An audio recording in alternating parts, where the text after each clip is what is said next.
Oh, shit. I think we're live. I don't know if we are or not. On air on this side.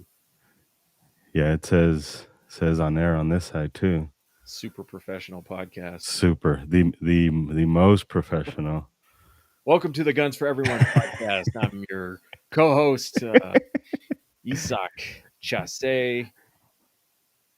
And I am Edgar Antillon. You're supposed to say Edgar Antillon. Antillon. If I say Antillon. you're supposed to say Antillon. Antillon. Here we are, February 19th, 2026. We've never done that before. I don't think we've ever announced the date. The date. Yeah. All right, let's get this chat fired up. If you are joining us, podcast is much more interesting when you send us messages, chit chat, talk shit. All right, we got one already. One already, dude. Ah, One already. all right.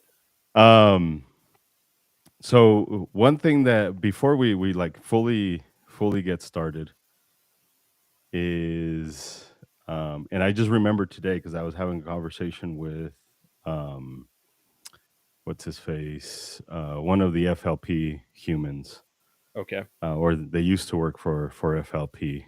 And hopefully if you're on Instagram, hopefully it's coming through okay. That was kind of the only one where I don't know if it was actually doing shit or not. um I'm trying to get Instagram over there just because we are going to talk about this particular subject, but it was the grandfather clause here in the state of Colorado. The grandfather clause here in the state of Colorado For magazines. for magazines. So a while back, you had sent me a text, and you had mentioned that you weren't quite sure if what I had said was correct about that. Um, Now, my understanding is that we're in the state of Colorado. We are in fact losing um, the grandfather clause for magazines here in the state of Colorado, and I think you had some information. Now, I know I didn't warn you, so you may or may not be prepared for that. But I know on my end, I'm for sure prepared to talk Yeah. about. Well, my reading of House Bill 25003 um, included that the possession of a 15 round or greater than 15 round magazine would be a misdemeanor. And it rewrote the law that formerly said that if that magazine was procured prior to July 1st, 2013, um, it, it wasn't a misdemeanor. So my understanding is that it rewrote that law to change it to just possession. All right, so I'm gonna put it up here. Okay, good. I was trying to do that, and I was I'm gonna put it up here. retarded.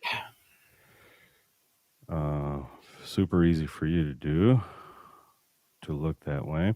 I don't know how it's going to pop up over. Oh, okay. On the Instagrams, I don't think you can read it on the Instagram, but Section 8 of SB 25 003 in Colorado Revised Statute 1812302, amend 1A as follows: large capacity magazines prohibited. Exceptions 1A, except otherwise provided in the section, and the section that is X'd out, and this is why we're losing the grandfather clause. It is crossed out. Mhm. It no longer says on and after July 1st, 2013. It strikes that out. So Mhm. starting August 1st, it's only going to read, except otherwise provided in the section, a person who sells, transfers, or possesses large capacity magazine commits a class 1 misdemeanor. So there is no. And the exceptions are law enforcement, pretty much, right? Or FFL. Yeah. Those would be the only ones. I mean, fuck it, let's do it right now. The LexisNexis.com/hot topic/Colorado. It kind of takes a while, so I wanted to have this conversation before we talked about whatever the fuck it is we're going to talk about, just because the date is approaching, and I know I'm for sure talking about it in class and kind of telling students, do what you want. I'm not a cop, and I may or may not be doing some shit myself. 302. Yes, boom. Oh, it didn't accept it. I'm a robot. I'm a robot. A robot wouldn't have made that mistake. um, a person who may possess a large capacity magazine if he or she, and this is the part where it wasn't, and this is what you were talking about, Mm-hmm. owns a large capacity magazine on July 1st, 23rd. That's what you were talking about, right? Yeah. Because the one that gets stricken out is, oh, come on, is in the definitions, if I'm not mistaken. Well, which one was amended in 1812 102? 1812, no. One. 12 302. Oh, part 3. 1A. 1A. That's the one we're looking for. 302 1A. Get your shit together. 1A. Except as otherwise provided in the section, a person who sells, transfers, possesses large capacity magazine. So B was repealed. So oh shit, they already took it away. Any person who violates commits class 6 felony. They reduced that. So Yeah, this part is confusing. 2A. And well, it's 18 12 302 1A. And then you go to 1A, 18 12 302 1A. Huh. It's not there anymore. There. So they already did it before August 1st? Yeah, but part 2A says a person may possess a large capacity magazine If if he or she owned the magazine prior before to July 1st. No, well, not prior, but it says on July 1st, 2013. And maintains continuous possession of a large capacity magazine if a person is alleged to have violated. All right. Did they just reorganize it then? I have no fucking clue because this looks like they updated it before the law goes into effect, which is weird, which is super duper weird. So it looks like it's saying that if you already had them before July 1st, it's not removing the grandfather. It's not removing grant. So on this is the PDF that they submitted and was signed, and this is what I was reading. What's that? The PDF file. The PDF. Yeah. Yeah, you know. Oh, the PDF. The modern. Yeah. Oh, the PDF file. I was late to that one. I learned that like in the last few months. So. The PDF file. So being redundant. No. PDF file is internet code for saying words. Oh, pedophile. Struck from a live stream. Got it. And cool. It's redundant. Yeah. I get it. I missed all that. right. So while we're on the topic, why don't we just spend a few minutes talking about the instructor meeting that the CPW held? Which, by the way, if I'm not mistaken, it's going to be happening again here in a little bit. The live portion of it. When you say here in a little bit, you mean tonight or you mean tonight? Oh, what time? Yeah, it's my understanding that CPW has something going on tonight, if I'm not mistaken. Specified. So public hearing. CPW has been put in charge of administering. 8 p.m. You want to go? 8 p.m. Yeah. No. Denver Firearms Instructor Stakeholder Meeting. I do want to go, but you wouldn't make it. Yeah, I wouldn't make it. Yeah, it's at 8 p.m. Yeah, so CPW is in charge of administering a big part of the licensing scheme to purchase, what do they call them? SSCs? SSFs. SSFs. Something semi-automatic firearms or something like that. Uh-huh.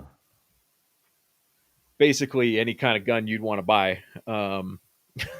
Specified semi-automatic firearms. Specified semi-automatic firearm. And if you're not familiar, that's what SB 003 is addressing, is a licensing scheme to purchase AR-15s, AK-47s, certain types of shotguns, et cetera, et cetera.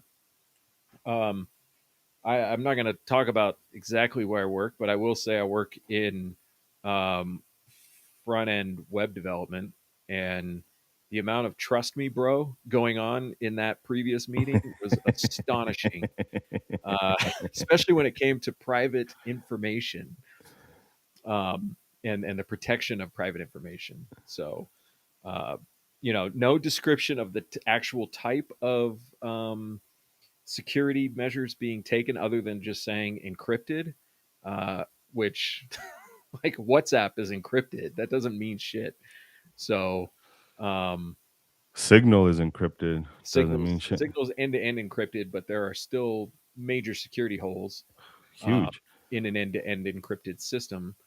And there was, like there's no transparency on that end to end encryption. And we're talking about gun owners putting themselves into a database.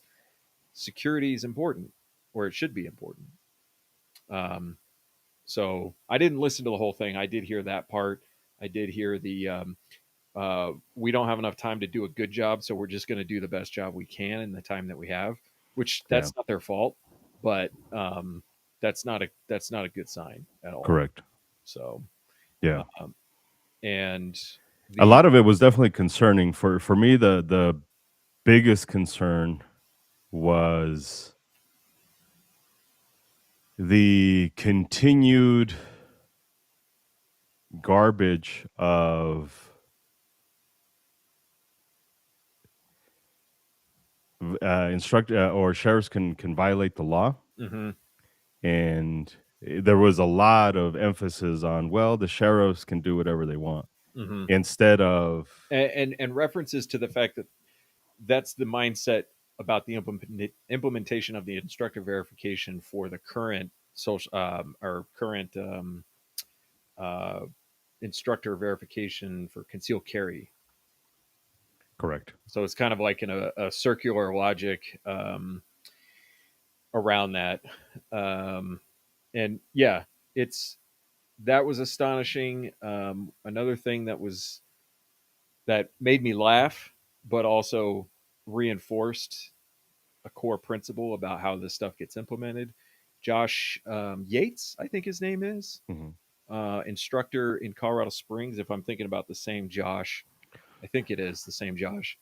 He asked, "What's our incentive for participating?" Yeah, yeah, And yeah. the answer from CPW was, "Well, don't you want to make some money?"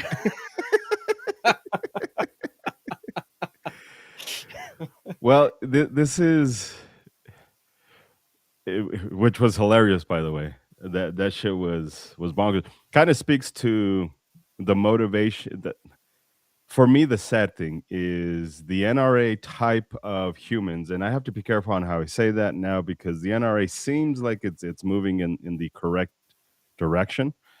S- Still has a lot of shit to work out, but after the divorce from Wayne, it definitely seems like it's on Yeah, it's going to the the gym. It's yeah, yeah, changing its diet. it's counting calories. It's for sure. Yeah, yeah, 100%. So I have to be careful on how I say that, but it does seem like the lowest common denominator instructor, which 9 out of 10 of them are NRA certified instructors. I say this kind of with hurt feelings, but it's also USCCA instructors as well. It's the lowest common denominators. It's the ones that want to do the least amount of work. Just give me a certification. I know what I'm doing. It seems like these people have, and I'm grossly generalizing. So understand that. Grossly generalizing. I get that. These humans are okay with not having integrity and selling you your rights back, participating in this, which makes it tough to fight the government when you have a fuck ton of instructors who are like, yeah, well, I'm just going to make more money. I'm going to put this on my curriculum. One big thing that was on my text when I was speaking to Josh, um, he said, hey, the new law doesn't allow CPW to create the curriculum. they kind of just make sure that you are following the curriculum. And I looked over it, and there really isn't anything in the law that says CPW must create the curriculum. I haven't read the whole thing just yet. I have to admit, but in skimming through it, if you read it, there's really nothing on there that does allow CPW to say this is the curriculum, only create the infrastructure where everybody plugs in, this was completed, that type of stuff. But it seems like CPW is going to create the curriculum and is going to tell us how to, well, those who participate, how to do it. Yeah, train the trainer, um, as it was called in the meeting.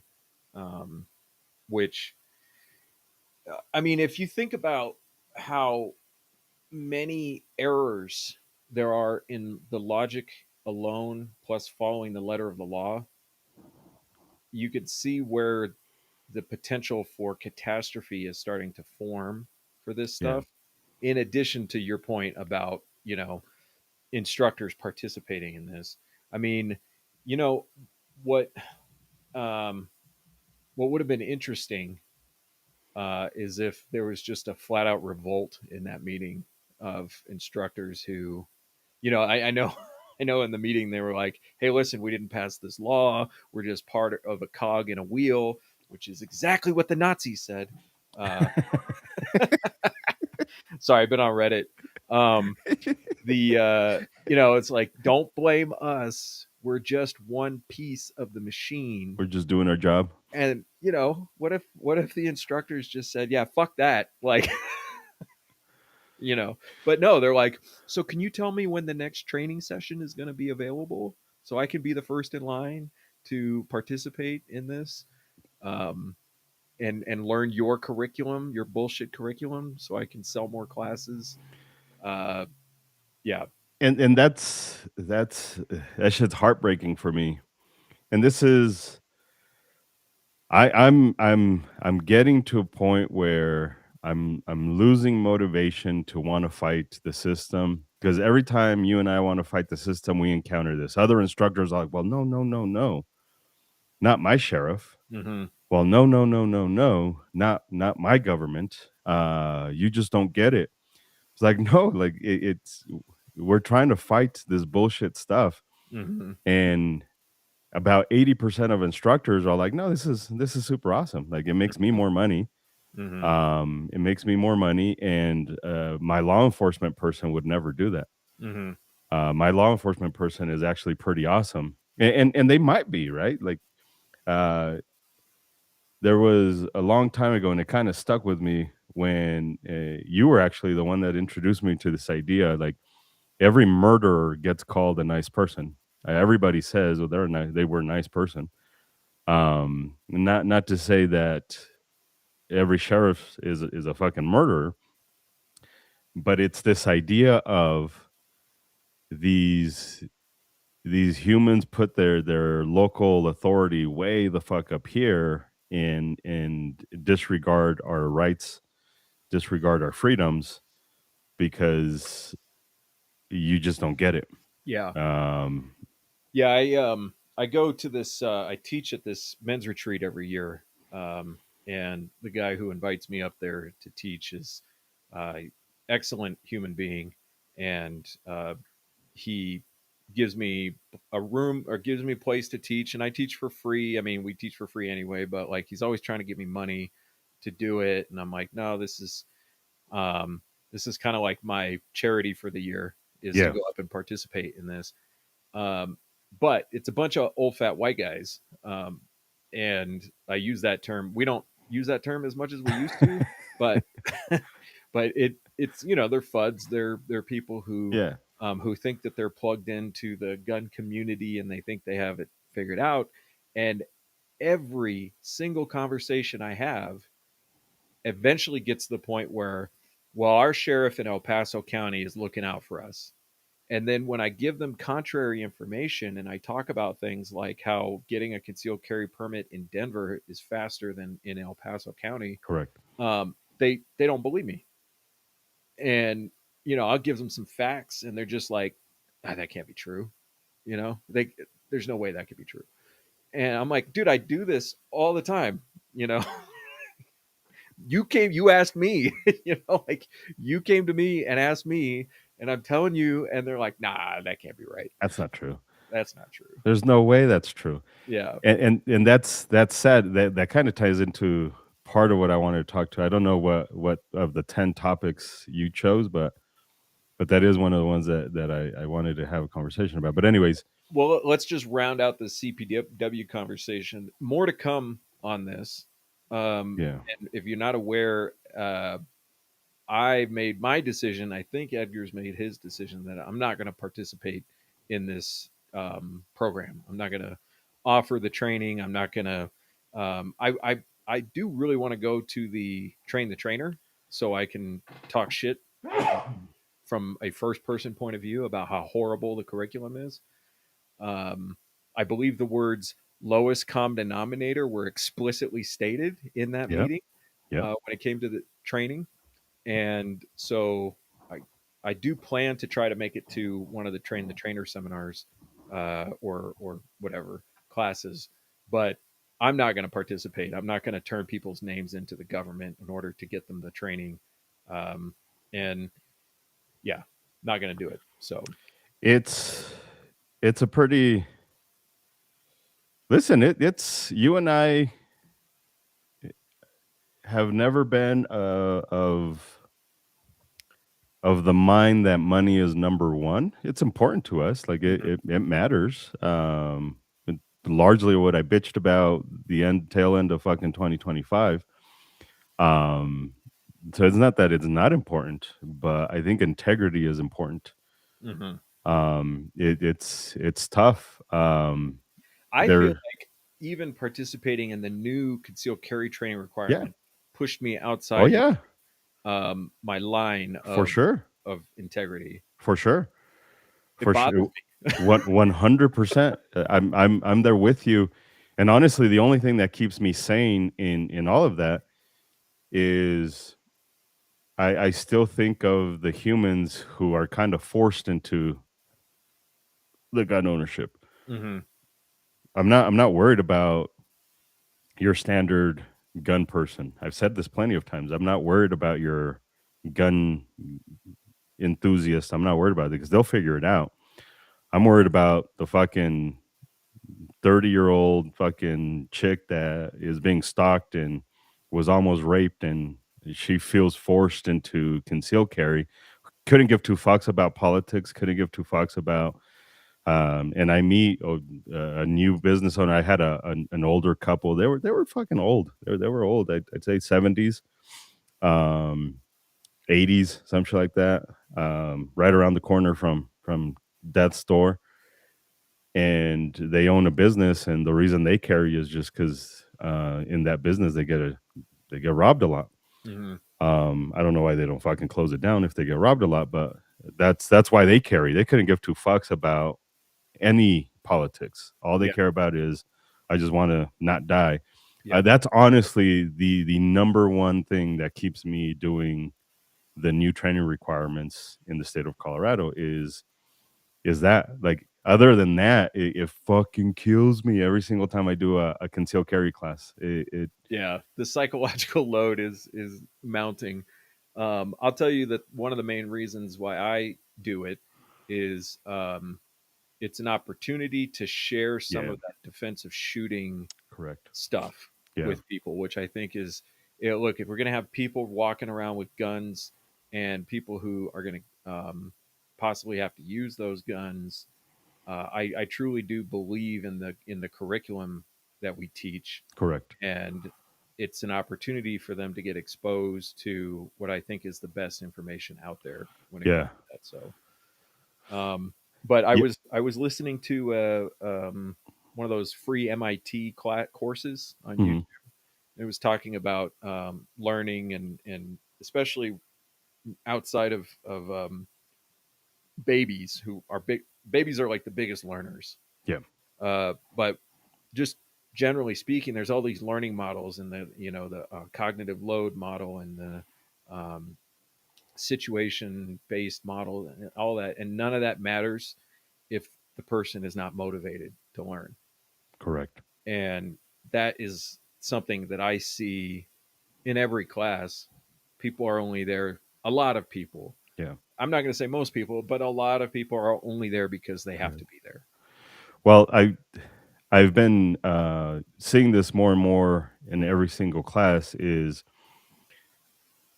when we do actual defensive classes, not that we're not implementing defensive material into the concealed carry classes, because we try and merge the intuitive defensive shooting principles into our concealed carry classes. And the shooting is basically the first 4 hours of the IDS. That's essentially what we end up teaching is the first 4 hours of IDS. Um, but I do see these humans more afraid, not like in a terrified, but they're afraid to not pass. Mm-hmm. So their mindset isn't in I'm here to learn and get better, become a more Mm-hmm. efficient shooter. Their brain is like, tell me what I need to know to Yeah, it's pass the test. yeah, it's great. It's a great learning environment, fear based. Fear based. Tell me the information I need to know to pass the test. Yeah, like it's that, and it's not a very good conducive learning environment in any Yeah, way, shape, or form. It's not something that I fully enjoy. yeah, and there are humans that are there definitely to learn, and my goal in the time that we spend together is to convert the people who are not there to learn into people who are now there to learn. Yeah, But it's demoralizing to yeah, know that that's something that you're up against, yeah. um, and especially when things aren't going well in a class. You're fighting with the weather, or there's things going on in the class that are disruptive to some degree, and some of those things that are disruptive actually are maybe a positive in the long run, but only Correct, for the people who want to be there. correct. So there's all kinds of things that are going on in my head that have like nobody in the class would know that I'm thinking about all this stuff before, during, and after the class. So Yeah, it's been weird. I'll say this again.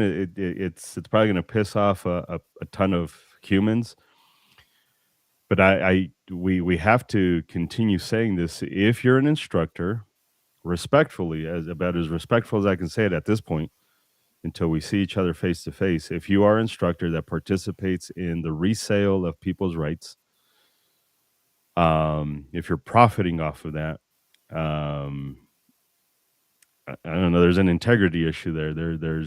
I think it's something you need to start to reevaluate. Is this idea of you feeling okay with capitalizing? And again, I mentioned this in the Rally for Our Rights post. Somebody had posted like, "Hey, how about every instructor?"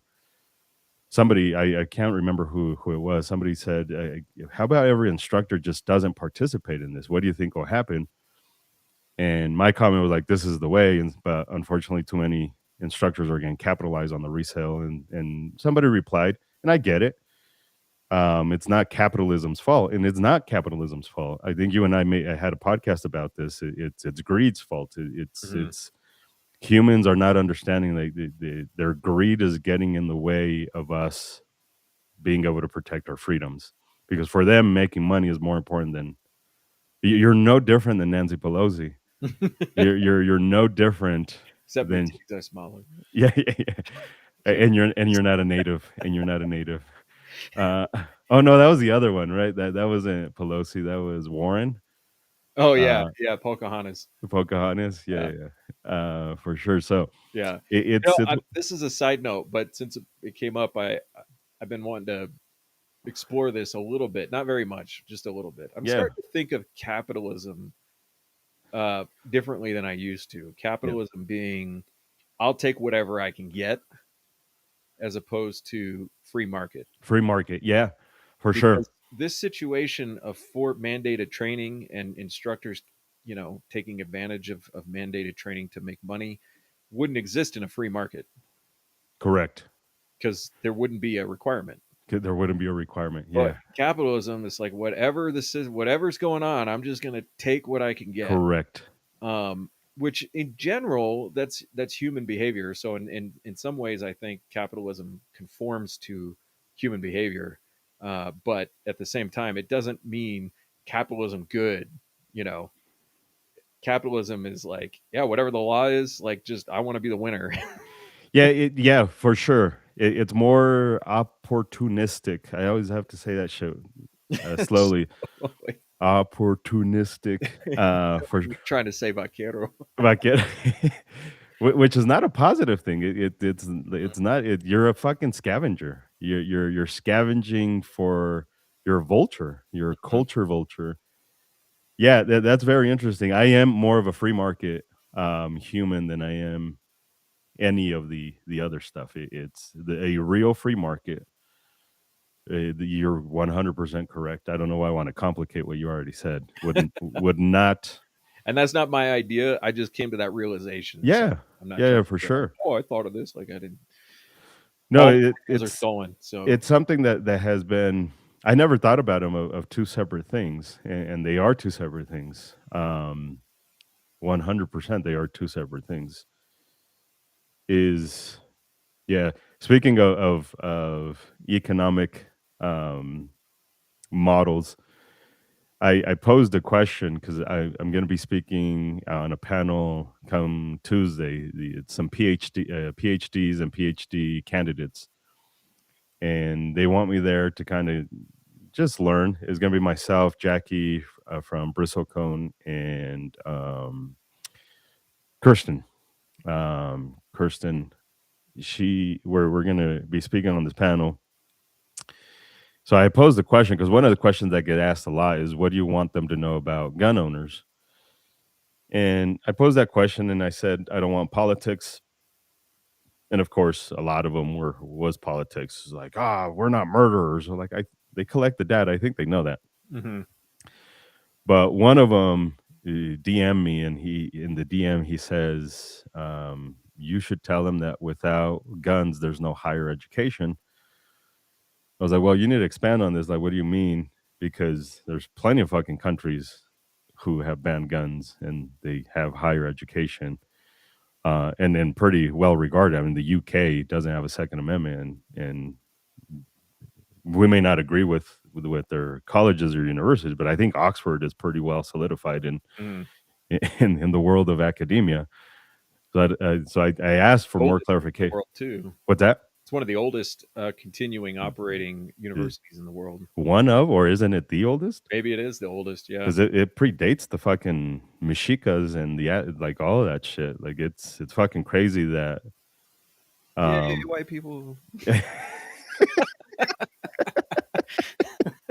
it's crazy to think. So anyways, I had told them, you need to clarify this a little bit more, because if I say without guns there's no higher education, there's been education way before guns were ever a thing. Like the Greeks had it, the fucking Romans had it, like way before firearms were a thing. There's been education, higher ed. And his comment to me was like, I didn't know you were a communist.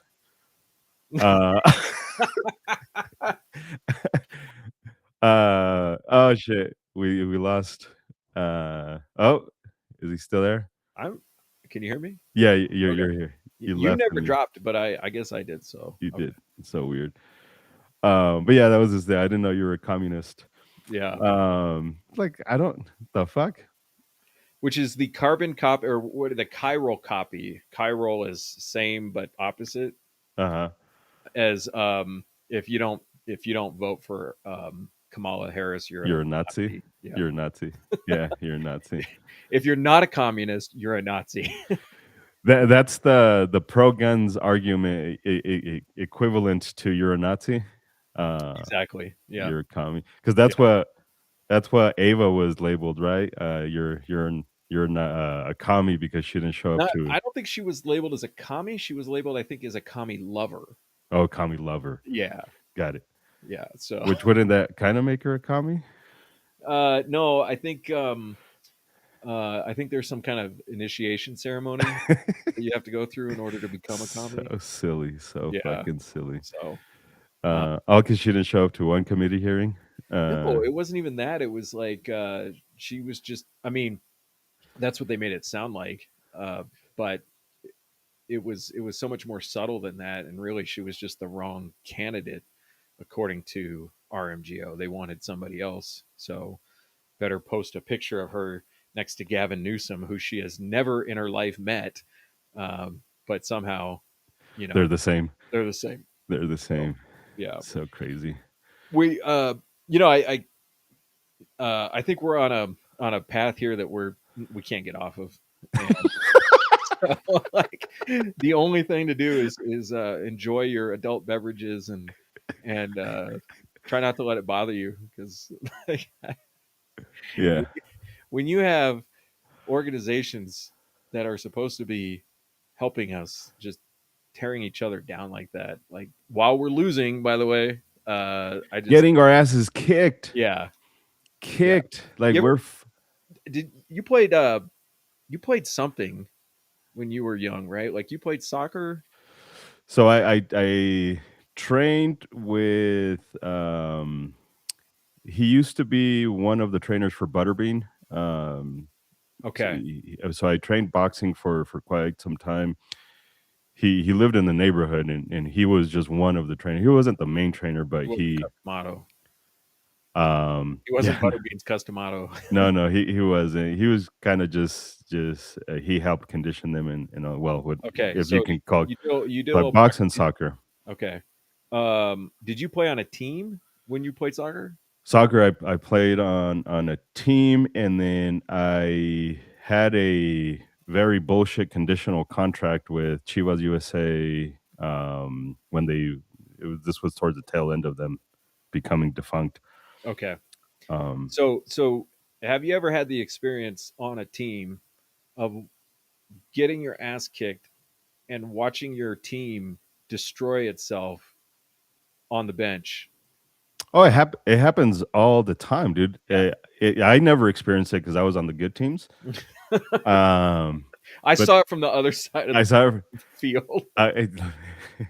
But there was plenty of times where like we would fight each other for sure, but it was not because we were getting our asses beat. It was just raw competitiveness. Yeah, testosterone, just dudes Three being dudes. testicles, like Yeah, for sure. But there was one time we beat a team 11-1, and that was probably one of the closest times where because I played on several teams, but this is the closest the white people team. I was on a white person's team. Came to blows. The Mexican team, every fucking weekend was we almost fought for no fucking reason. um, there was one time the fucking cops came because some dude pulled out a gun at the Mexican fucking soccer matches. Like, God damn it. So that's when I made the decision. I think I need to play with white people because this shit it's not that fucking serious. I love being Mexican until shit like that happens. Like, God damn it, like son of a bitch, man. well, I love being white until we start, barbecuing and stuff. Yeah, and then And you're well, like, man, why do we even do this? Like, we well, should go to a like, restaurant. but yeah, I have seen it, like, and you see it in professional sports too. They start losing and they start fucking eating each other and fighting each other, and Yeah. um, and And that's like I'm not like it's a human psychological response. It's not unusual. It's like a very common thing. But at the same time, have you ever seen a team turn around and win a game after calling each other communists and like shit? Like, correct. Well, and here's the thing. It'd be different, and again, I have to be careful on how I say this. Um, but RMGO is not doing anything. yeah, they're not The CSSA, the wins at the moment. Colorado State Shooters Association, isn't doing anything. It's not stopping anything. All they're doing is posting up when the hearings are at, which we appreciate. Mm-hmm. It helps us stay informed. But for lobby groups, they're really not doing that. We have 0 wins. Mm-hmm. 0 fucking wins. None whatsoever. Somebody brought this to my attention, and we always have to make it clear. He's like, well, you're an organization, like, because I posted like RMGO, CSSA respectfully are not going to stop this without your help. Like it's you that stops this, not these organizations. Mm-hmm. And then somebody's like, well, they organize. It's like, I don't know what. Like, I don't know what they organize. Um, and they said that we have the Rolodex of contacts, but people come to us for training, not for political stuff. Right. So whether you like it or not, the people that are on our mailing list are not necessarily politically active. It's a completely different demographic of the lobby groups. Like Yeah. if you sign up for an email list for RMGO, you know what you're signing up for. I want political information from RMGO. If you sign up for a class with Guns for Everyone, you kind of don't want politics. You just want training information. Yeah. And it is two completely different worlds. Yeah. It's not the same. So that's kind of our thing is we try and let people know as much as we can, but we also have to understand we are not a lobby group. We're not a lobby group. Yeah. Our current lobby groups here are not doing anything awesome to stop it. Yeah. I mean, like, part of me feels like, well, yeah, you could always do more, get off everybody else's case, you know, but at the same time, um, I devote almost all of my free time to GFE, you know, weekends and all the administrative stuff, answering all the fucking voicemails, asking, do we do renewal courses? Um, You see how that didn't stop? it sped up. It got worse. It got worse. Yeah. So I mean, like, and I don't want to sound like a broken record, but I just feel like people are always looking to somebody else to solve their problem, and Yeah. you have just as much power as I do, and if you took that seriously, and if 1% of the Colorado gun owners took that seriously, um, we'd be making a much bigger difference at this point.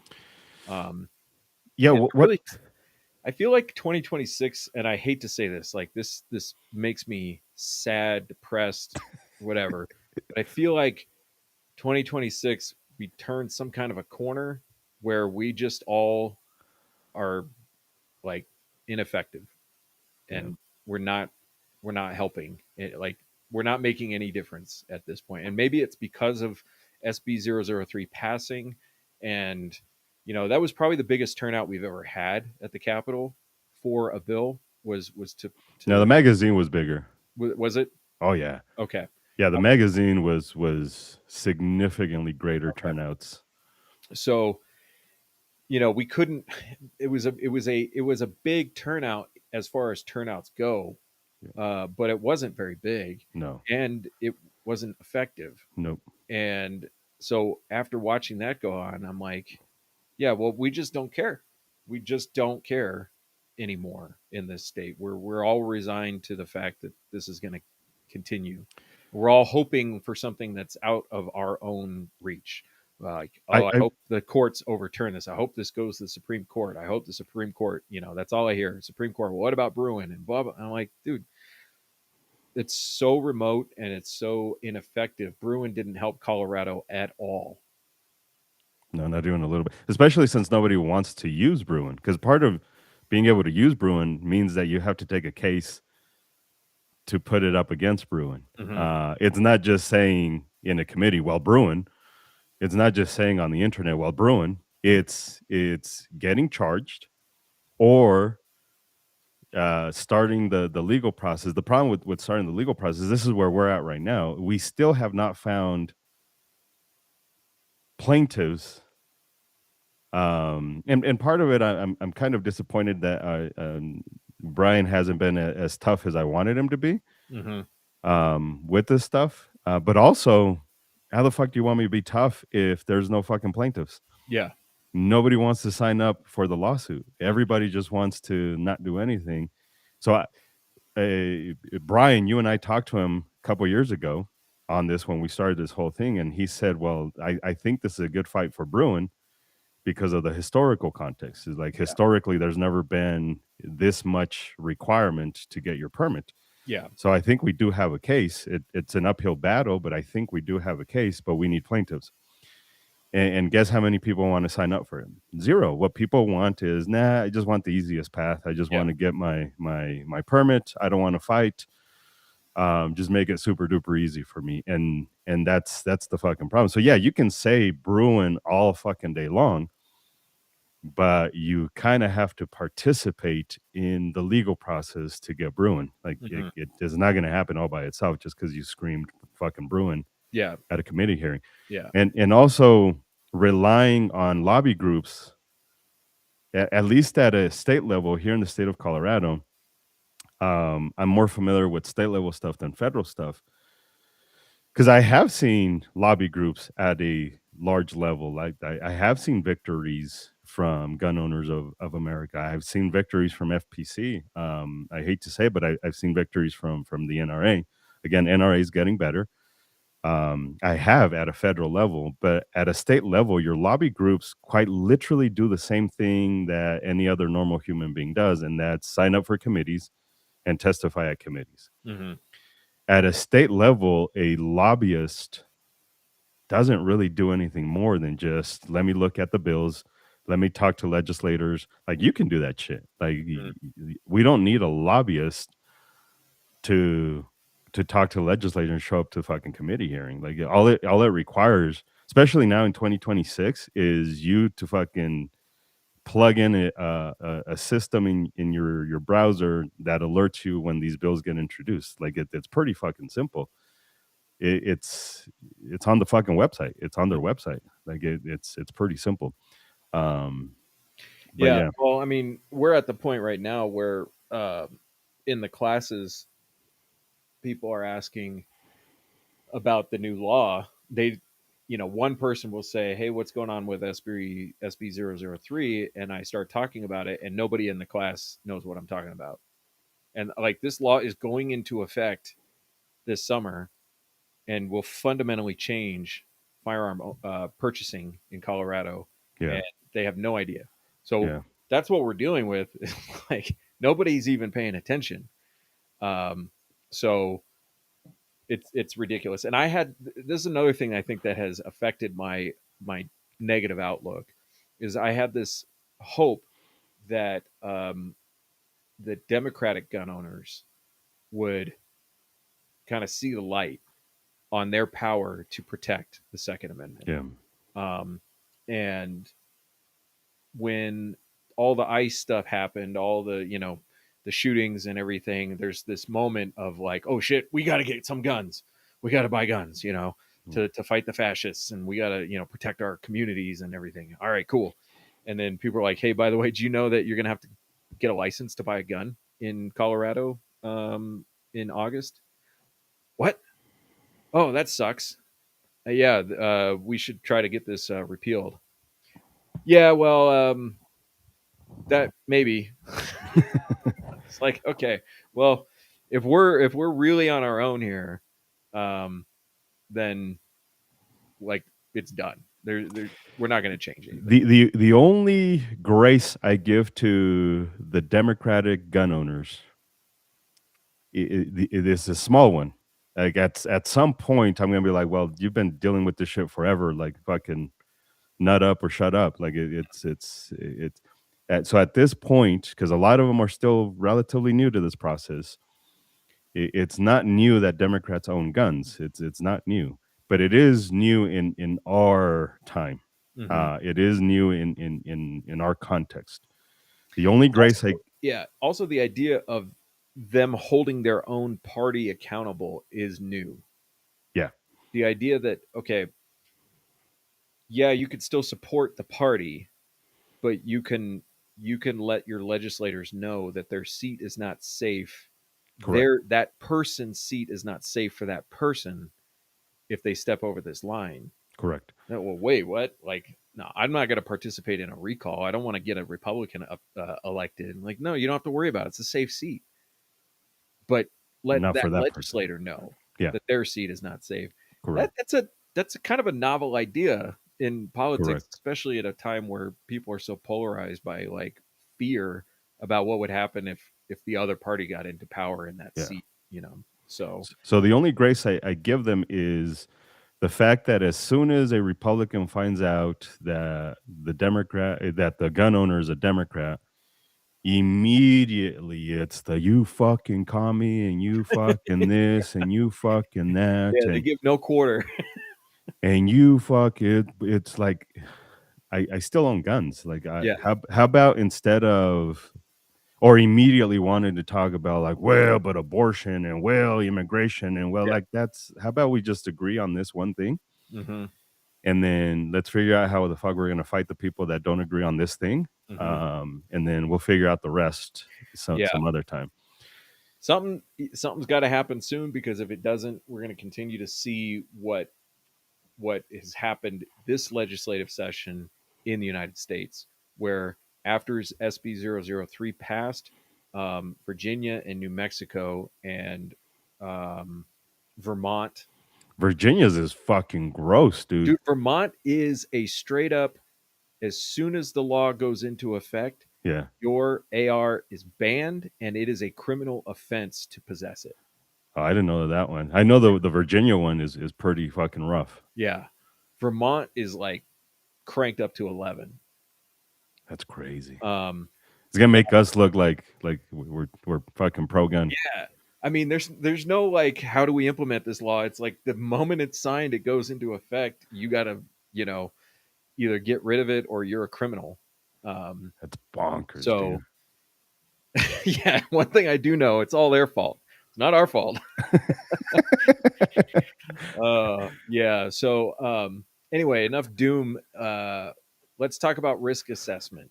Risk assessment. Because, Is that the one you wanted to talk about, or did you not? Actually, it's good timing, because I've been trying very hard to get more comfortable with using these large language models.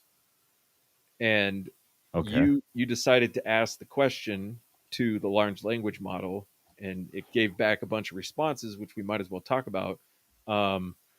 So I want to talk about risk assessment. I also want to know if ChatGPT is better at understanding risk assessment than humans are. So I've been using ChatGPT. I tried using other ones, and Grok is fucking garbage. I know the ultra neo-Nazi, whatever the fuck they're being called right now. Like if you're a neocon, you love Grok. Grok, dude. Every time I'm on Twitter or X, every single fucking time I'm fucking scrolling, and I try it. Mhm. Occasionally I come across some decent shit, but it's the conspiracy theories. Oh yeah, And it's fucking all and right now it's Charlie Kirk and the planes, and they're always that's different. one side of the conspiracy theory, because there's another conspiracy theory right now that's circulating very strongly, which is that Donald Trump eats babies. I thought it was Daddy Bush. I heard one about Daddy Bush too, that he was eating kids. Well, he probably taught them all how to do it, but he's dead, so we don't care about him. So it's that, and then Grok is every single time I've asked him anything serious, or anything serious, it's been wrong. It's been wrong. I've showed it images like what is this, and wrong. Mm-hmm. So ChatGPT is I don't ask it for the facts. I ask it for where can I find the facts. Mm-hmm. It's more that where are the studies found, or if I don't want to read a whole paragraph, hey, where do I find this in this paragraph, and it'll tell me which line and shit like that. Mm. So that's the way I've been using it. I do vibe code with it a little bit, and it does okay, but it's still dumb. Like it's still it's like It's asking like it. people encounter a really smart dog, right? Everyone's like, "Wow, this is the most amazing dog in the world." Still fucking stupid. It's still fucking weird. I actually equate it more to, and this is probably fucked up, but it is what it is. Like an autistic human who's actually pretty smart, but not so good at processing logic. Mm-hmm. So it's like it gives really good information, but like it doesn't work in the real Everything you world. ever wanted to know about dinosaurs, Ki- but kind of couldn't build a dinosaur museum. correct. Correct. It doesn't connect with the logical side of Mm. stuff. So it's this really weird thing. So, but it does do good at like, hey, give me ideas for a topic for podcast topic Yeah. and Well, one of not to go off on a tangent, but it do it. might be relevant to this conversation. I don't know. One of the things I've been trying to learn how to do with it is to help me think through a problem. So, like, Hmm. I don't, I'm not relying on it to give me the right answers, but I'm using it as a sounding board for trying to think through something.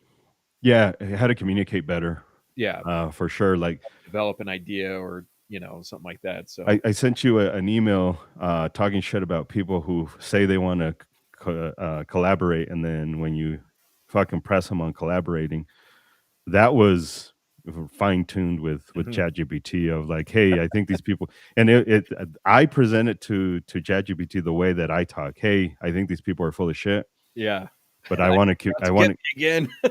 I want to communicate this shit correctly in a professional way. But here are my thoughts Yeah, here, and I'll write the 3 paragraphs yeah. the way that I say it, and then ChatGPT are like, well, fucking a PhD is not gonna know what the fuck you mean by hood rat bitch, or some broke hoe. So I kind of use it for yeah. Again, just Yeah. to get my So, thoughts what together. question did you ask it in this case? I don't remember what the fuck did I ask it? Because I think I sent it to you. Yeah. Oh, I have a GFEM podcast on Thursday. Recommend some topics we can discuss. So in theory, it's pulling what it knows about the podcast to Correct. recommend topics, Correct. and it came up with risk assessment. It came up. Well, you have it. Yeah, I'm like trying to find it I sent you all the time. the link. It sent 10. Why humans are bad at risk assessment, pattern recognition, strengths Wait, and wait, wait. weakness. Did it say why humans are bad at that?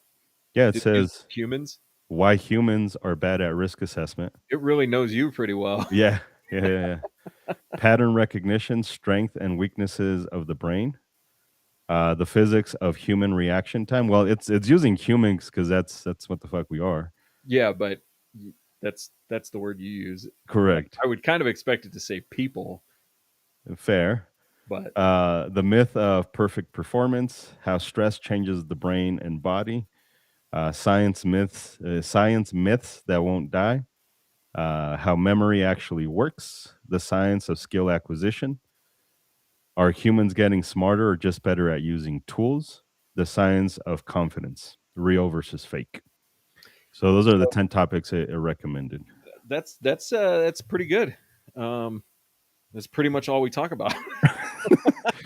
Well, every single time it's said because you've mentioned this in your podcast Right, before. right. This works well with what you talk about.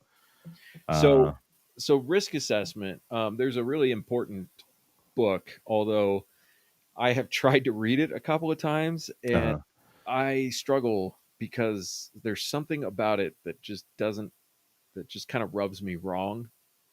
But it's called The Gift of Fear, and it's basically a book to help people understand the role of fear in their lives and how to incorporate fear properly in your life. And it's a way of understanding like how to listen to that part of your brain that's telling you to avoid something that's risky. But it is a pretty good lesson in people ignoring risk where they shouldn't ignore risk. But a lot of people also place risk in areas where it isn't necessarily true. So, for instance, people who are afraid of flying but don't have any problem driving to the airport. correct. Um, so there's two angles you could take: people who assign risk in disproportionate ways in areas where they shouldn't, and then also people not paying attention to risk where they should.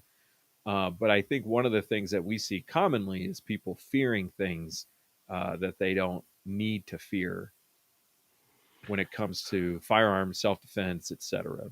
Well, that's kind of the problem with risk assessment is we're really good at actually. I don't know if it's good, but we do it. We are we amplify the rare, and the shit that is common. We kind of ignore because the common stuff isn't as dramatic. So I to your think I have a theory about that, which is humans are a lot less afraid of things that they think they understand, even if they're scary. They have yeah, I a mean, mental map, they have a heuristic where they think they can place that thing and say, I can make sense of this. So, or I think I can make sense of this. So there's less unknowns, or I believe there are less unknowns. So I yeah, don't need to worry about it. I don't have a mental map. I don't have a heuristic for this thing. So because it's novel and because I don't have very much information, then I'm much more fearful of it. correct. And things that are rare, you're much less likely to have a mental map of that thing.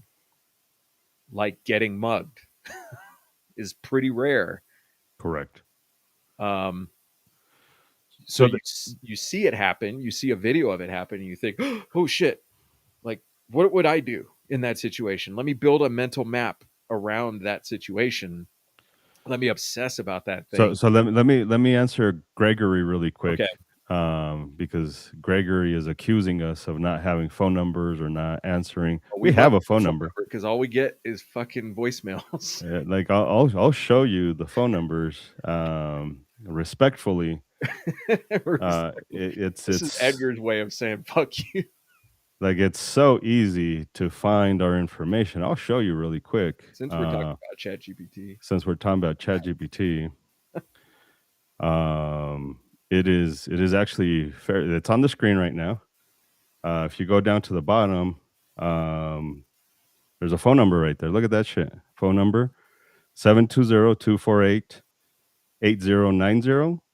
And I promise you, you weren't trying to sign up to become a plaintiff. You were signing up to ask me most likely stuff that can be found on this page where it says FAQs. Boom. Eh, so there is a way on the website to get a hold of us to oh, fill look out at a that. contact us form. My favorite part about that is The, there's the, a question on there that says, I have read the FAQ and I still need to ask my question, or how, I don't remember how it's worded. so if you go to contact us, Yeah. I have read the FAQs and I still want to contact you. And then you go to contact. And then one of the very first things is please read the FAQs before using this form. Before you can send this form, confirm that you read the FAQs.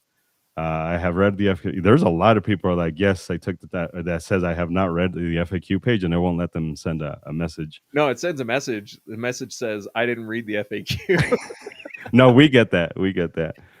And then yes, and if you said yes, then you can actually fill it. The problem is that we get so many fucking messages and voicemails and all that shit.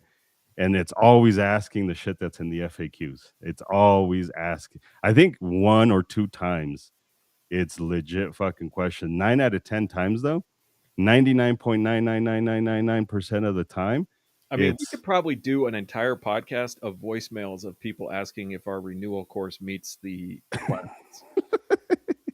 it's so fucking Straight hours, crazy. 30-minute or 30-second voicemails. And this are the classes free. This is the shit we get in our emails and our voicemails. I'm a new applicant. What's the process? How do I sign up for one of your classes? Like it's all right there on our website. It's 2026. I don't give a fuck how old you are. If you're 60, you were 40 when cell phones were kind of became a big thing. There's no excuses, and I hate to be so strong about it, but like to be accused that there's no phone number, no email, nothing, bullshit. Yeah. It's so fucking easy to get a hold of us. Call 1-900-EDGAR.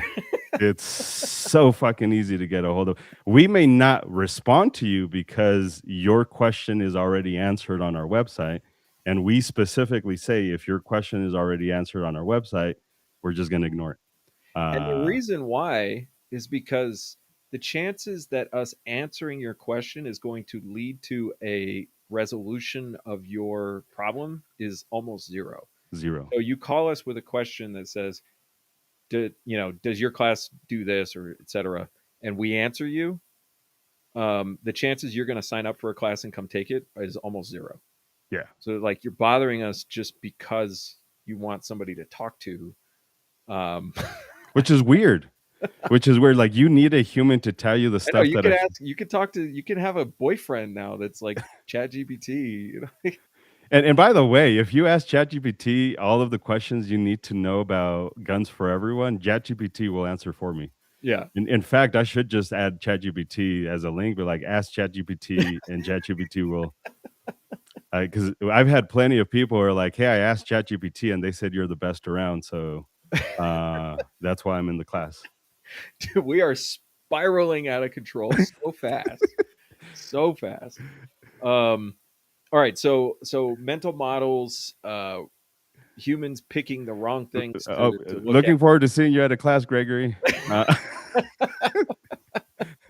After that. Oh man. Um, I'm still with the customer is and we're a 501c3, we're a yeah, nonprofit, so we don't technically have a customer, but the customer is almost always wrong. yeah. Uh, This is why in my classes I always say, and we've all heard the expression that there's no stupid questions, and everyone's like, yeah, and I say, and we all know that's bullshit, and that's everyone's like, bullshit. Uh, yeah, it doesn't mean don't ask it. It just means it's a stupid fucking question. yeah. Uh, Um, anyways, all right, uh, so if this is one of those fill-in fucking. You ever watch a sitcom and then they have a throwaway episode where they didn't know what the fuck to write, they didn't know yeah, what the fuck to yeah, do, and it's just like that was a garbage episode. This is this. This yes. is.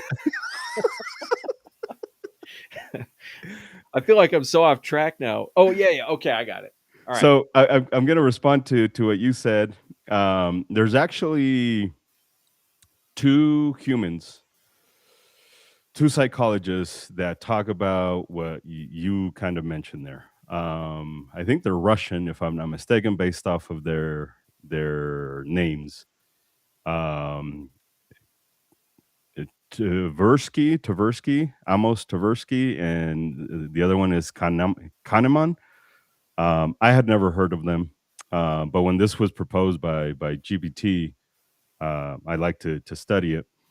And this is one of the things that their study finds out is their studies are is just that is a plane crash is more dramatic. It's more in the news. It's more covered. A car crash really doesn't get covered in the news. Mm-hmm. A car crash is it's one of those things that it happens, so Mm-hmm. your brain doesn't think about it all that much. But something that is very rare often gets covered a lot by the media, and especially now in 2026. And it is more dramatic. Car accidents are kind of normalized, like it's a normal Well, part of most of life. us have been in a car accident. Yeah.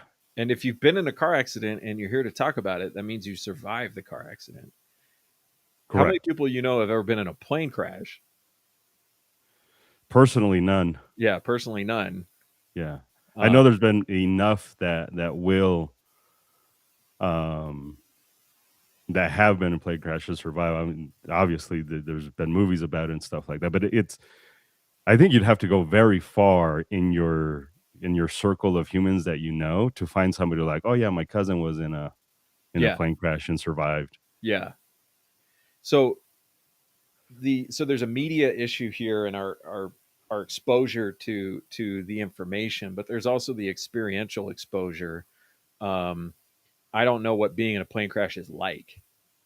I don't know what the signs of a plane crash are. What are the things that happen to you before the plane crashes? What signs are there that this is going to happen? Yeah. Whereas with a car crash, it's like, yeah, I've been in a few. I know what it feels like to lose control of the car. I know what it feels like to hit something. I know, um, and so I'll get on the road and drive every day. knowing full well that I could get smoked by a dump truck and that'd be it. That'd be done. Yeah. But you get into an airplane and you hear a little sound that you like. You ever heard the doors locking underneath the plane, Yeah. or you hear the landing gear coming out, Correct. and you're like, "Whoa, what was that noise?" You know, or a little turbulence. You get shooken around a little bit. Whoa, what's going on? It's like that's flying. That's the plane doing what it was designed to do. It's fucking physics, Yeah, human. and so I think it's fine that we treat it this way. I think it's the attachment we place on it that, it's like I understand that I don't know anything about cancer. So, like, should I get worried about it? Probably shouldn't worry about it. I probably should, if it were to happen to me, I should learn as much as I can about it. But, Yeah. do I need to walk around being terrified of it? Probably not. Well, I think that's the problem though, is because it is so dramatic, it is so emotional, it is so in your face 24/7 now in 2026 especially. It's it feeds into that side of the brain where and we see this, we understand it, we experience this all the time where the brain goes to exaggerated hyperbole, and a lot of it has to do from what I understand of the brain and the amygdala is better safe than sorry. So I'm just going to over fucking react. Hmm. Because the worst case scenario is I just overreacted versus underreact, and then some bad shit happens. And Hmm. that's kind of unfortunately how the amygdala works. For the most part, right? Some of us can have experienced situations enough to where we know um, I don't need to overreact. Like I've been here before, Hmm. relationships, friendships, jobs, what have you. But in these type of things, it's the brain is just better safe than sorry type shit. So let's talk about something concrete around this, which we both saw in 2020, which was um, the world slammed on the brakes and fundamentally changed in the course of like a few days. Things were shutting down. There was fear, existential fear, getting COVID, dying of COVID, Yeah. being locked in your homes. Your job was at stake. All this stuff, and people are scared. And so what do? They go sign up for a concealed carry class. What the fuck kind of sense does that make?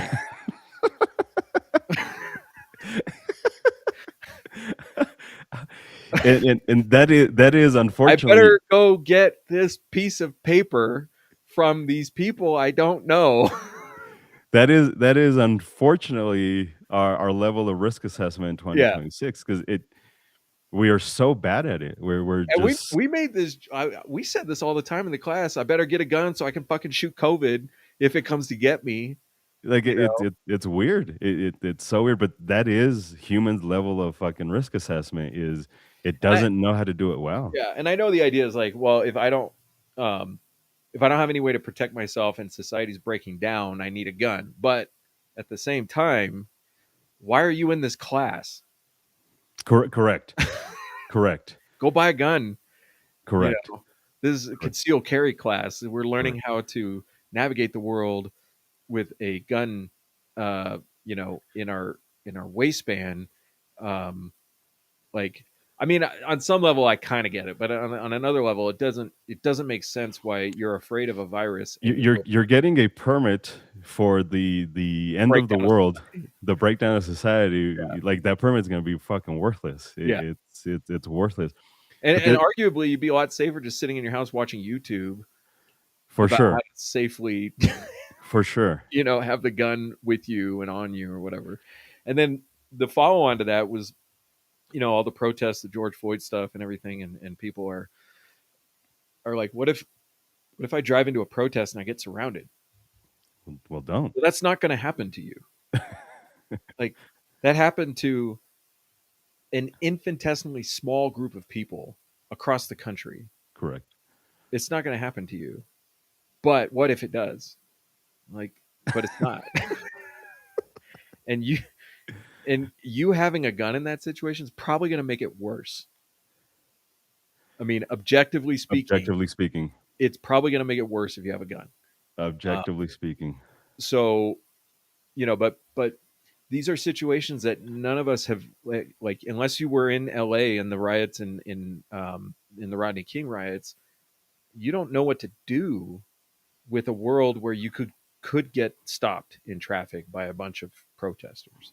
So what do we do? Well, I better get a gun. Like I better go add to the risk by making sure I have a firearm on me when a bunch of people want to harass me. You know, um, and like it's not like I didn't carry my gun when I was going places, but I always carry my gun, and nothing changed about that. But one thing that did change was like I'm not going to go to a place where I think that could happen. I'm going to avoid those places. If I think there's a protest going on downtown, I'm going to find another route. I'm not going to go there. So but people are easily influenced to see that sensationalized negativity and think, what am I going to do in that situation? How am I going to respond in that situation? Because they don't know. They have no idea. So something's telling them that they need to figure this out. Yeah. Yeah, it's weird. Our I don't know. That's the easiest thing I can say because it's such a complex thing. The limbic system, the amygdala Mm. is such a weird fucking And thing. that It's system evolved in a environment where you could get eaten. yeah. Yeah, no shelter, no real shelter, Like no real tools of what self-defense. human has to walk around worried about getting eaten? Well, I mean, if you live in Florida, Yeah, that was pre-COVID. that was Um, pre-COVID. And I think that's the thing, right? It's the our lack of understanding of statistical probability and our maybe our dumbing down of society, if you want to call it that, is I we don't even deal well with exponentials, yeah, like just statistics and probability. We fucking suck at that shit. This is why we also live in a society where flashy is significantly better than what's real, and mhm. because facts are not super flashy. It's not emotional. It's facts are pretty fucking boring, and I think that's why it works for the brain. The That's why it doesn't work for the brain. I'm sorry, for us to be able to assess risk very easily is it ignores the facts because facts is super easy. Yeah. Well, the part of our brain that deals with facts is the youngest part of the brain, and The it's frontal also cortex? Is it the frontal cortex? the prefrontal cortex and the frontal cortex or whatever. Don't quote me on that, but this part of your brain. So it's the youngest part of the brain. It's also the least in charge of your body. At least, ain't that some shit? The part of the logic is the least in charge. It's kind of Right. like a So, marriage. so what? Yes. My wife is the amygdala, and I am the prefrontal cortex, Right. and I am the least in charge in this motherfucker. And you think you're in charge until the amygdala takes over, until the limbic system takes over, and you're like, "Oh yeah, that's right. I don't know. We got crazy there for a minute. I can't explain it." That's fucking. That's that's fuck. I wish more There's your people. stand-up routine, dude. I wish more humans would understand how little fucking control you actually have. Like what's keeping us having this conversation right now is in control when you're in a shit hits the fan type situation. Yeah. Like they have zero fucking clue. And oh, by the way, if they ever have been experienced a shit hits the fan situation, their inability to remember what actually happened is is so much that they couldn't even make logic out of that because Yeah. they don't remember what the fuck Yeah. happened. Like, oh So well, I was in that situation. I was listening to this guy talk about getting attacked by a grizzly bear. Um, and this poor asshole, he got attacked twice. Like he fought back, and Yeah. the bear ran off. And then, like 5 minutes later, the bear came back and attacked him again. And this dude got fucked up. Yeah. And he fought back again, and the bear ran off second time. And then he started looking around and found pieces of his face on the ground, which he picked up and wrapped in a t-shirt Just in case. to walk home with. What sense does that make? That doesn't make any sense to the prefrontal cortex. You are going to die if you don't go get help right now. Let me get my face really quick. But Then. he's picking up pieces of his face and wrapping them in a t-shirt. Well, flight attendants have to tell you, if we go down, Mm. leave your shit behind. Yeah. And I've thought so many times, the fuck I am. Yeah. No, I've thought about this. Is like, I have all my work on the Yeah. computer. Who am That- I without this stuff? I'm nobody.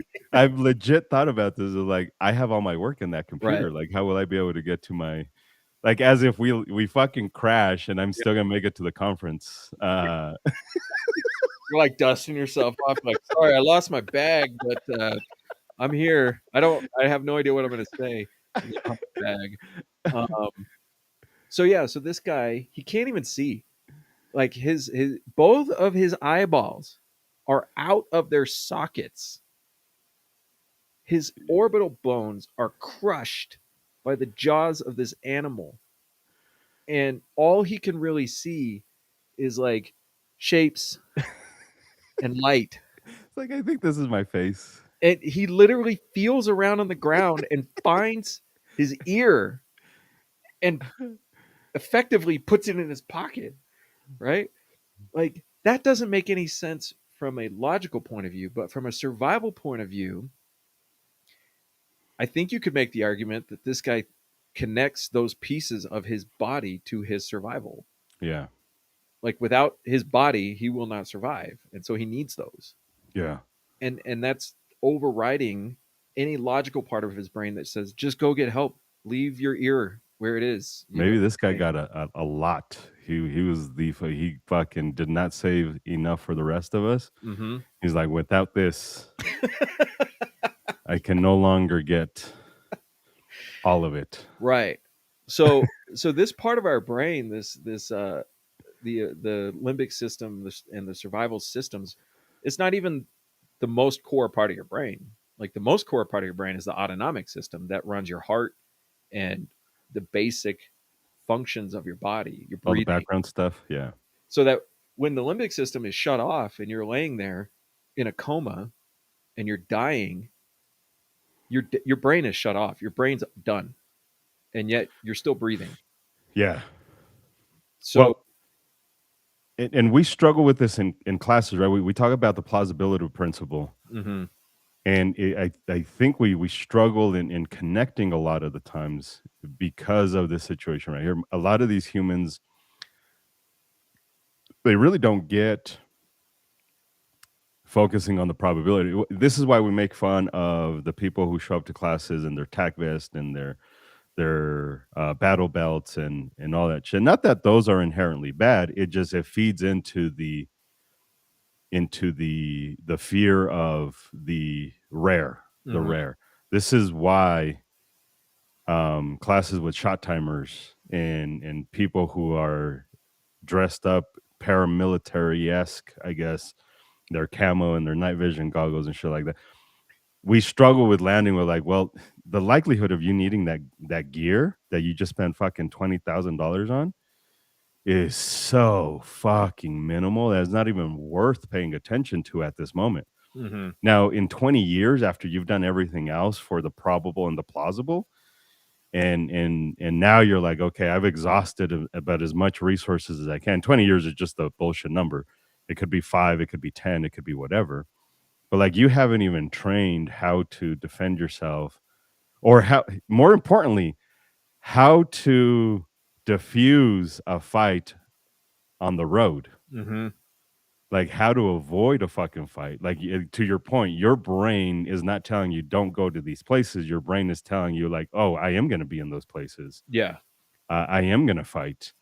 So when we try and tell people like, well, we have 500 rounds today. We have Mhm. 4 hours. Let's focus on this. Yeah. And Almost actually, always you're gonna have somebody who's like, well, but like let's break down some doors and like yeah. let's like that's And dumb. that actually kind of triggers me to think that when you've got all these like cooped up boomers in their house who their glory days are behind them and all they have left are their memories of the way the world used to be, and then they see somebody in the street blocking people from traffic who happen to have a different political viewpoint than they do, there's probably part of their brain that says, I need to go kill those people.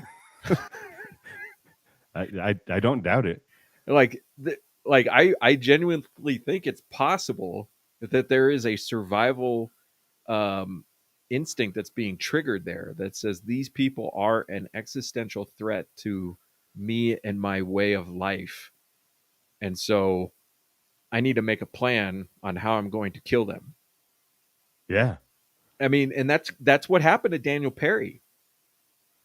Daniel Perry, the Uber driver in what was it, Phoenix, who spent weeks texting people saying, "I can't wait to kill one of these people." That's not exactly what he said, but that's what he meant. Like if you go read the texts where he was talking to people, it was basically, "I'm going to um, force a confrontation where I get to shoot these fuckers." Yeah. And then that's exactly what happened. And he ended up in the middle of a protest, armed, and somebody pointed a gun towards him. I wasn't there. The video's ambiguous, but we'll just give the benefit of the doubt to say that the gun was pointed in his direction, Yeah. and he shot the guy. He manifested what clearly his desire was. And his argument was like, I didn't do that on purpose. Like, I didn't show up that night into the protest on purpose. And it's like, okay, well, maybe if you don't even believe that you did, Your but if, text show otherwise. if Here comes look at Murray. your desires and we look at the outcome, we Yeah. have to at least like entertain the idea that you did manifest that. Here comes Maury with the fucking envelope. Yeah. Fucking lie detector showed that was a lie. You are the father. Wait, that's the wrong. You are the So, eh, like, and like, who knows what's all going into this? But I can tell you that from my own point of view, I had all kinds of wild emotions going on during that summer. I had fear, you know, like I had concern. You're watching this stuff happen, and you're like, "What is going on right now? Like, what is happening?" A friend of mine, actually a family member, and you know him too, went to one of these protests just for sport, just to go get tear gas. Like, let's just do this, you know. yeah, And he saw some dude get stabbed, and it's like, this is real. It's as yeah, real as anything has been as far as, social unrest, and that can trigger all kinds of emotions, correct, excitement and fear, and correct. you know all kinds of stuff. So Well, one of the you're talking about like all the stuff that it can trigger is one of the things that it can feed into your system is lack of control, mhm. and that's evident by all of this stuff Yeah, is just this lack of logical control of maybe I shouldn't go there. yeah, It's this impulsive thing, right? It all of this fear is all of the bullshit. Let me fight for my car, let me fight for my TV, let me fight for my dog, let me fight for all of this stuff is all the shit that is right before you're paying at at the register. It's mhm. that's all that shit, right? All the impulse stuff. Um, yeah, part of our dilemma with risk assessment is we feed into it, and then you find yourself in the middle of the protest because you've been dying to be in the fucking middle of a fucking protest. Yeah, yeah, It's because your life is boring and meaningless, and such a weird fucking thing. So so then it's like the Saudis, the Saudi drift videos. I mean, we don't see those much anymore, uh, uh, but you have all these like upper class young Saudi men who aren't allowed to date, and they're not allowed to do some of the things that young men normally do, but they have all kinds of money and free time. And so they go out and drive like absolute maniacs and watch their friends' faces get spread all over the concrete. And they're like, "This is a good time. This is what we do." That's what we Um, do. so It's crazy. humans are crazy, and if you try to look for logic, like it's going to be a frustrating experience. And I think, as far as from a training point of view, this is why you have to understand the limitations of logic in a counter ambush situation. Um, the the the brain is wired to do things that you would never in a logical. If you were Spock, you would never do this stuff. But Yeah. but because you're human and you're not a Vulcan, you have to understand your brain's capacity to do these things. Well, and I think this feeds into this the why of, even if we don't explicitly say this, even if Pincus, when he created IDS, and Pincus will tell you he didn't create IDS, he just kind of combined all of the information together. But if even if Pincus wasn't thinking about this when IDS was being put together, combat focused shooting at that point, even if that wasn't the our emphasis is more on cognitive processing, on stimulus response pattern. It's more on information processing than it is complete a task, right? Because it's, you have a lot of these humans who choreograph everything, Mm-hmm. and because of choreographing everything, there is not enough logic before the fight. There's not enough logic. It almost feeds into the, yeah, you should go into a crowd and fucking um I'm saying that right now. I might listen to it later and disagree with myself, but the choreographed training, the competition style of defensive shooting, kind of does feed into the possibility, not the probability of stuff, Yeah. and it doesn't Well, the allow idea humans to that think.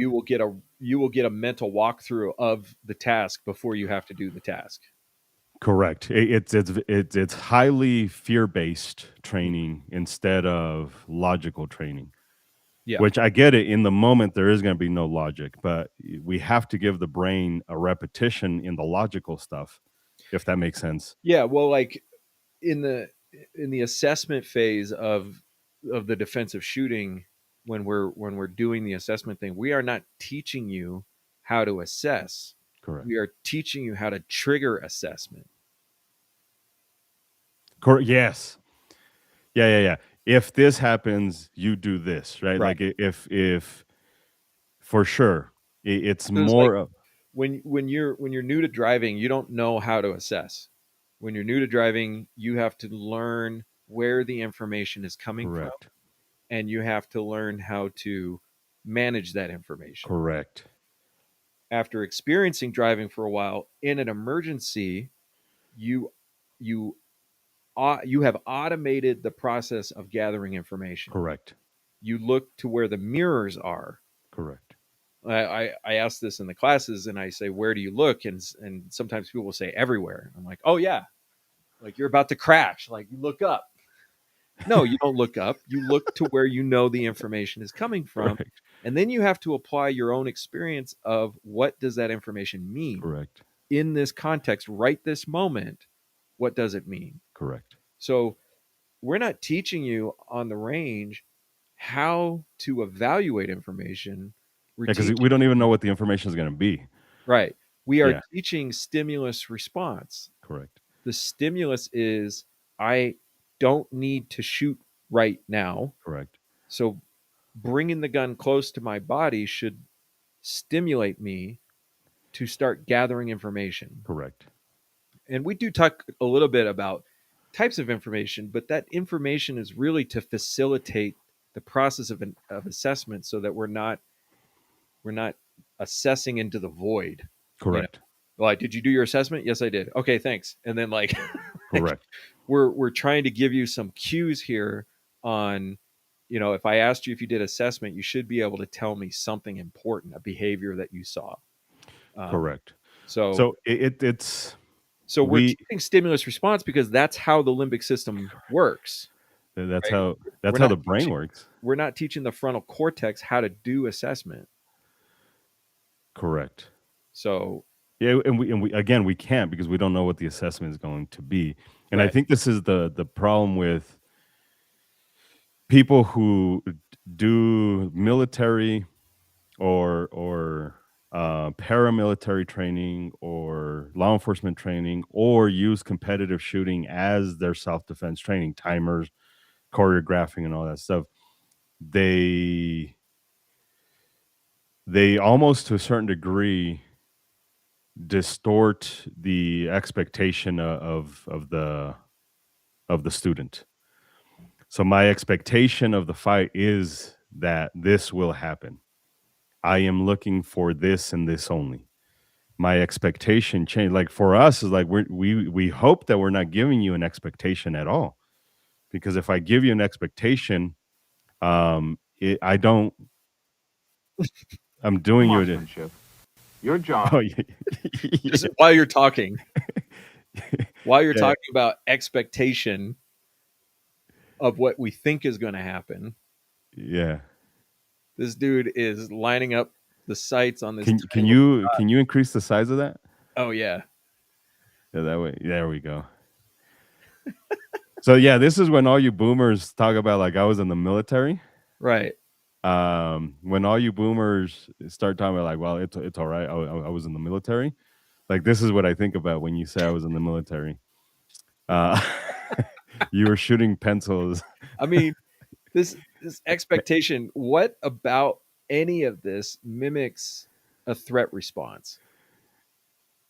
This is hilarious because the grip is garbage, and then every time he shoots, there's no feedback, and Yeah. then every time he shoots, watch. In order for him to stupid, and any time for him to cock that hammer back, Once you master he elevates the muzzle. Yeah.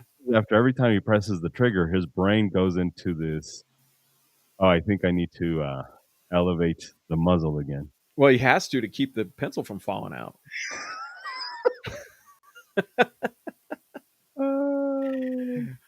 Yeah. So anyway, like it's that idea of like, oh, I can set up the scenario in a way that maximizes my control over the situation. Correct.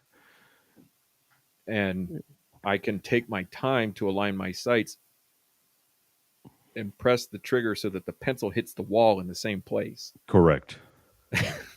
Correct. And again, that is creating expectations of what self defense is, of what self defense shooting is.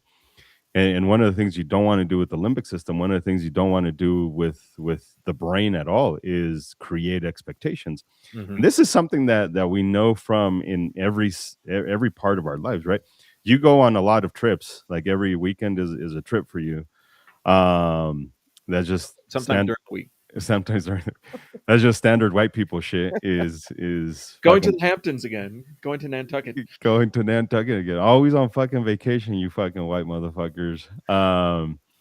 But you set up expectations, and we've talked about this. Going on trips is incredibly fucking stressful Mm-hmm. because you have expectations of what it's supposed to be like, and every fucking time it doesn't go that way. You're late. You make unexpected stops. You might get a flat tire. Car breaks down on the way there. The reservation wasn't the way, like whatever the fuck it was, right? You one time fucking broke your ribs while skateboarding in Glenwood Springs. I'm on vacation. This is great. Oh my god, I think I'm gonna die. Yeah, so we have to. I was arguing with somebody on Reddit about this today. Like, what is Fucking Reddit. good training? What is how do we train for surprising, and how do we train for chaos? And the point is not to try to recreate surprising and try to recreate chaos. It's to try to train for things that work well in chaotic and surprising situations. And yeah, thumb high teacup was the style of the time, which is fine because we're all building on things, right? Like we're all building. Okay, two hands is better than one, so like that's building But then over time we say, oh, if you put your hand in this position, it's better, it's fine. But the problem is that somebody will say, I don't need any training, I was in the military, and that's the Correct. kind of shit that they learned in the Correct. military. And by the way, current military is learning. I have pictures and videos of current military people shooting like absolute fucking garbage. Yeah. Still doing a teacup grip, still doing thumb over thumb type of Mhm. grip. Right. So like we can say it was the style of the time, but go look for current military everyday Joe, fucking the cook qualifying at their yearly qualification, and that's the level of training. Respectfully, right? Like it's one of those things. You're doing shit that I didn't do. I get it, all that stuff. Um, like we can say all that's we can say you're not with family and you're doing some level of sacrifice. Like we'll leave whether we agree with the military, like the fucking what do they call it, the military complex or whatever the fuck that is. Like we'll leave that for another day. But there's current video evidence of people shooting like shit in the military during military training. And to Isaac's point, the point is when people say it's okay, I've got this type of training, it's like, I don't know what the fuck that means. Yeah. I don't know. By the way, I've seen Navy SEALs do some really weird fucking shit. There's plenty of it on the interwebs, where you can find it. So this idea of it's just because you have a title behind your name doesn't necessarily mean shit. So Anyways. exactly on that point, I was arguing with somebody on Reddit today about there was a video posted doing a scenario, some scenario training or whatever, if that's what we want to call it. I'm not sure.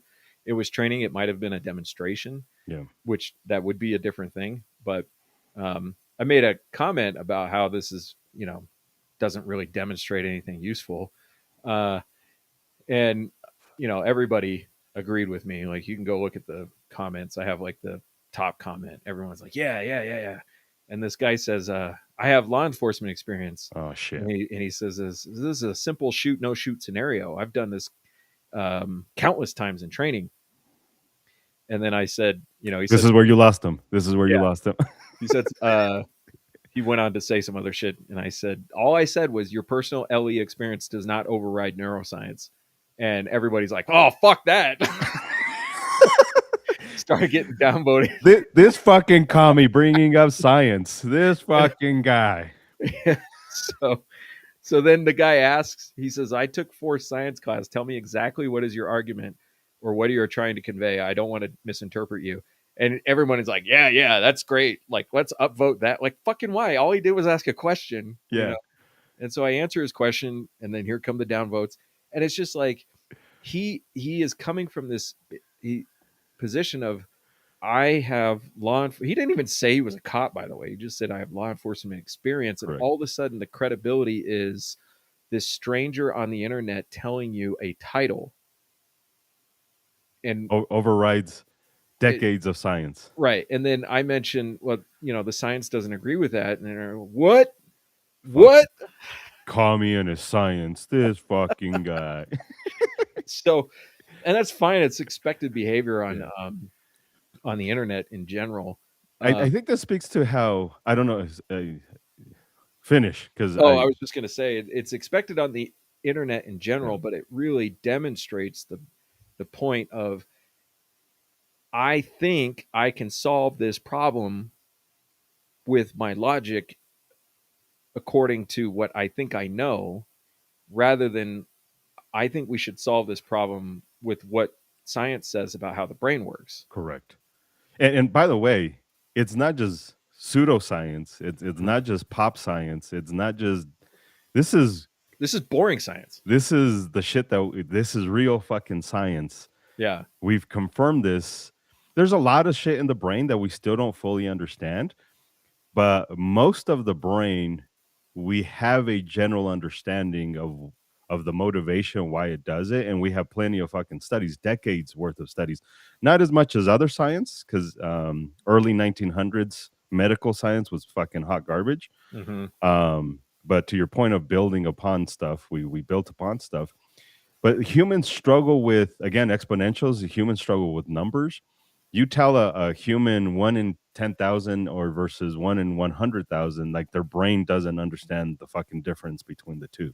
Yeah. And there's a clear fucking difference between the two, but the humans just don't under. This is why I don't think humans understand even the size of the universe, right? Like you tell a human how far the sun is, and to them just like that's fucking down the street. Like that's like super close. This is why you get flat earthers, right? Like the moon's just 50,000 feet, or what do they say, like 50 feet away, or whatever weird number that they fucking give. I haven't even kept up with the flat earthers. Yeah, dude. If you Yeah. go I will listen tell to you them, that a child in my orbit asked about the sun and how far away it was, and I said 93 million miles, and she said it can't be that far away. I could see it. it's about as far as Russia, then, right? Like, wait a minute, Russia's a lot closer, and I can't see Russia. That doesn't make any sense. Yeah, I can't see the mall from here. No, but that's the point. I think that is the point. The brain just doesn't understand numbers. It doesn't understand, like it struggles with the exponentials. You tell somebody that the pond, they asked your homie Neil. I think Neil asked your homie Joe Rogan, if I have a pond full of algae that's been doubling every fucking day, when will it be full? He's like, I don't know, like fucking tomorrow. Like it's doubling every single day. It's halfway full. It's gonna be full of algae tomorrow because it's Yeah. like we struggle with it. It's you tell somebody I'll give you 1 penny today, but it doubles every single day, or I give you $100,000. Almost everybody chooses the $100,000 because the math, right? They don't know about the math. But I think that's it. Is you have humans who go to bullshit trainings who just get told what I was a cop, and this is the way it worked out for me in training in a super duper controlled environment. Mhm. Obviously, my lived experience is more important than science, and the brain like fuck yeah, Yeah. that checks And out. I was The ignorant brain. yeah. The ignorant brain. Occasionally, I'm surprised by some of the students that I have when those students are like, wait a minute, why are you saying this? But most students are like, yeah, I accept what the short fat Mexican says. Yeah. I'll accept it. Especially if you make them laugh and they're like, oh, he must be right. He must be right. Obviously he's right. And people don't understand how much I hate that. Like I actually want to not debate you, but I want to have a real conversation. Yeah. Plus it doesn't feed into your mental map of like what true feedback is to you, because your parents fucked you up so much that when people compliment you, it feels negative.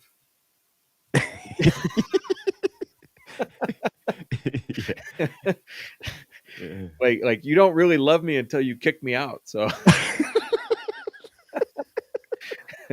yeah, the sun is only 1 light year away. Thank you, gun websites. It's not that hard. It's very simple. It's 1 simple. light year. 1 fucking light year away. Duh. Duh. Fucking duh. Moon is half of a light year away. Because it's big. Wait, no. Yeah.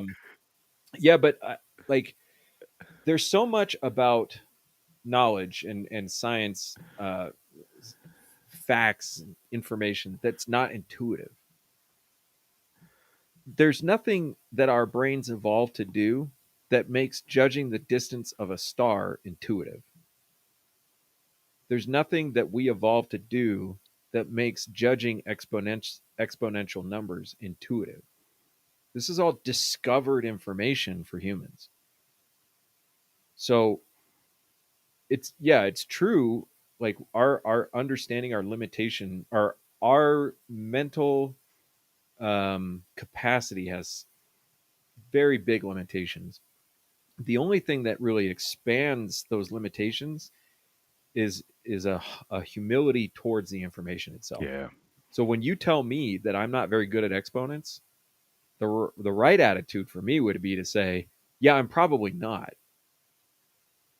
because I know you, and I know that you don't say things like without thinking them through and without studying and everything. If some idiot I don't know tells me I'm not good at something, I'm like, you might be right, but you're probably not. I don't know you. But I know you, and I know you wouldn't say something like that if you hadn't thoroughly investigated it. Correct. And if you, and I don't have any evidence to the contrary. I suck at math. So you tell me humans are not good at exponents. Yeah, probably not. I'm definitely not good at exponents. Um, and just remaining open to the possibility that the brain doesn't work the way you think it does, and that fights don't work the way you think they do, and that guns don't work the way you think they do, and memory doesn't work the way you think it does. Just be open. That's the scientific mind, is be open and don't try to prove that you're right. In Try self to prove defense, you're wrong. yeah, that's science. Is I want to be proven wrong. Mhm. Stephen Hawkins, you and I hate Stephen Hawkins, I think equally. No man, Maybe, no man deserves that amount of positive female attention. dude, this guy, he fucking sucks. He's such an overrated fucking scientist. Dick slinger too, apparently. Apparently, but the only reason, like the fucking hilarious thing about Stephen Hawking is that the thing he won the Nobel Prize for, and I may be wrong about this, but the way I understand it is the shit that he won the Nobel Prize for is actually him trying to disprove another scientist. So another scientist said, "Hey, I think there's energy leaving black holes. Like it doesn't make sense that there's not some sort of remnant energy leaving black holes." And Stephen Hawking's like, "You're fucking full of shit, and I'm gonna fucking prove you wrong." He's like, "Oh fuck, you're actually correct." And then everybody's, "Yay for Stephen Hawking!" And Thank you for the and award and all the tang. so it's you're actually trying to prove something wrong in science. And Yeah. gun people in training, we just want to hear the cool shit. And also, I've heard a lot of this. One of the post that I made about the Pretty shooting, Alex Pretty, was the timer thing. It was like, fuck, I wonder how many people are training to just respond to a noise instead of actually processing information. Towards the tail end of the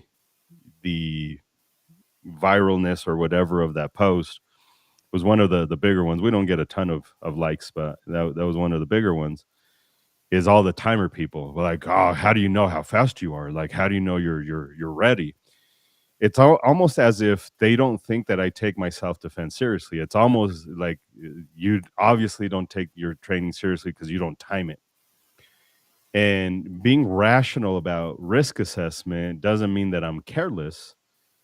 We just have to make sure that we're aligning the fear and the fucking, I guess, reality, instead of bullshit. Instead of, I'm LEO, so I know what the fuck I'm talking about. Listen to me, time everything, shoot anything that fucking moves. How many times have you heard, well, my friend's a cop and he said shoot first, ask questions later. Yeah. Yeah. My friend's a cop. He told me to drag the body back in the house. He told me to drag the body back in, or the cops showed up to this thing and the cop said I should just fucking shot him 13 times.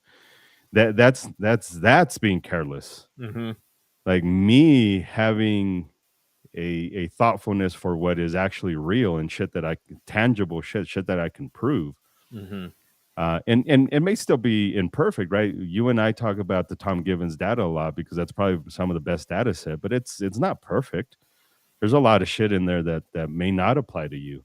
Not only that, but if you just take it at face value, you might be missing some important points. So we have to Correct. understand the limits of even good data.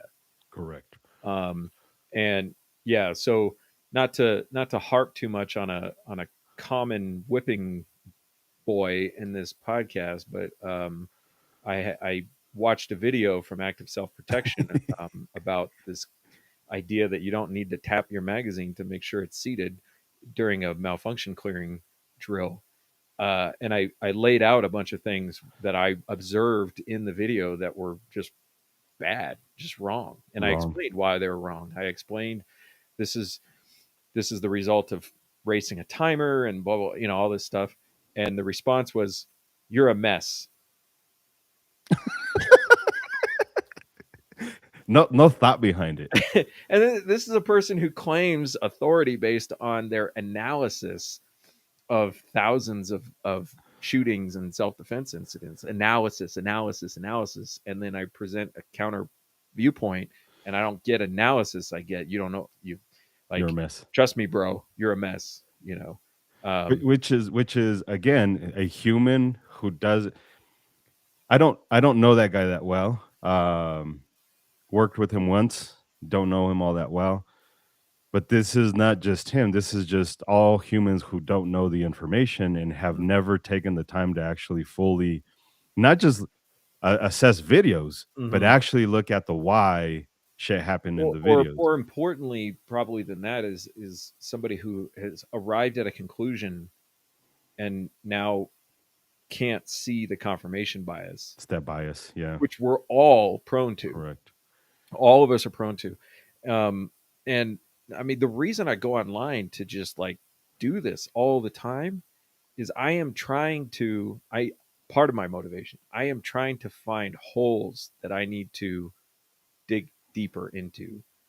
If there's a flaw in my understanding, if there's a flaw in the information, and because we're all susceptible to confirmation bias, absolutely.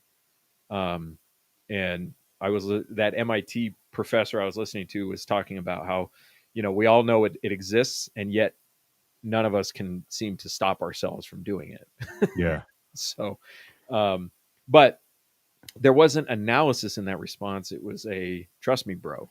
trust me, response. bro. And if you sell yourself as an analytical person and your authority comes from your analysis, where is it? Well, and like defend your position. Yeah, Defend your shouldn't be that position. hard. It shouldn't. In fact, you should love to defend your position because that is what analysts do. Is just like let's look at the numbers. Next Tuesday, I'm going to be hanging out with PhD people who do research, and I'm going to question a lot of their fucking research. And their response shouldn't be like, "Well, I did the numbers, so just trust me." Their response should be like, and by the way, when we were in Arizona, this happened a lot. Like, hey, I don't think your numbers are correct because this study shows this, and it was never, well, that's the numbers. Yeah. It was every single time like, yeah, we need to figure out why they don't match. We need to do a study. We need to see what the variable was. We need to, like, there was always an acceptance of this is why the numbers look like they look, or there was an explanation like, no, you're wrong because you didn't take into account that I did this. It was an actual discussion of like, but this is what scientists are supposed to do. Right. And you and I, whether we like it or not, instructors or not, we still technically are scientists in this craft. Active Try to self-protection. Try to be. Try to be, yeah. Active Not claiming that self-protection. mantle. I have a hard enough time just doing like ASP needs to, ASP is claiming to be a scientist in this field. Yeah. Maybe not scientists in the traditional sense, but we are still technically scientists in this field. Because if not, then you're just a regurgitator of information. Yeah, I would say I'm like, if I were going to characterize myself, it would be like an inquisitor and a learner. Yeah. And somebody who's interested in finding out what is true and what is not true, using as much objective information as I can. Gun websites, you're gonna have to break that down for my Mexican brain a little bit more.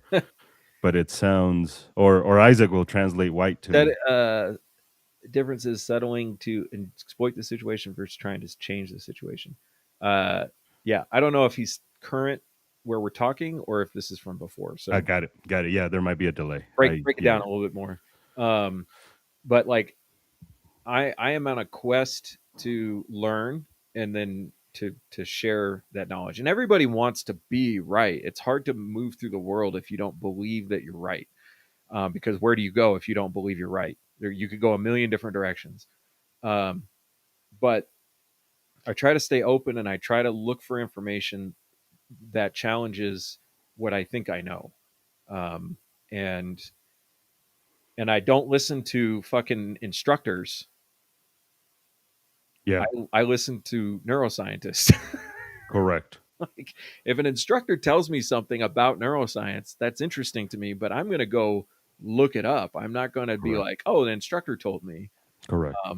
And I've learned a lot from Rob, but not nearly as much as I have learned from trying to prove Rob wrong. Correct. Correct. So And it's tough to do because and it sucks that we can't prove him wrong a lot of times. But it's because when you have humans who are just giving you the facts, like it's really tough to like at some point people are gonna be like, I try to prove Isaac wrong and I can't prove Isaac wrong Yeah. because and any time that I have tried to prove him wrong or you, the response is not "you're dumb, you don't know what you're talking about." It's let's talk about it. Like one of my longest disagreements that I had with Pincus was about using two eyes the eyes, with the yeah, sights, and he patiently explained it to me at least a half a dozen times over the course of like 3 years. And then finally it hit me and I was like, oh, it's so stupid. How could I have not yeah. understood that before? But it took 6 times to explain it to me for me to finally comprehend it. This is one of the most fantastic epiphanies I've had recently.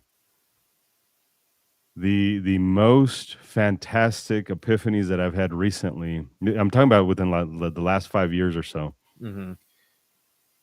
is that nothing is really complex. The complex part is understanding how simple it is. Mm-hmm. Like I know that sounds weird and it sounds cheesy, but I just text this to one of my children.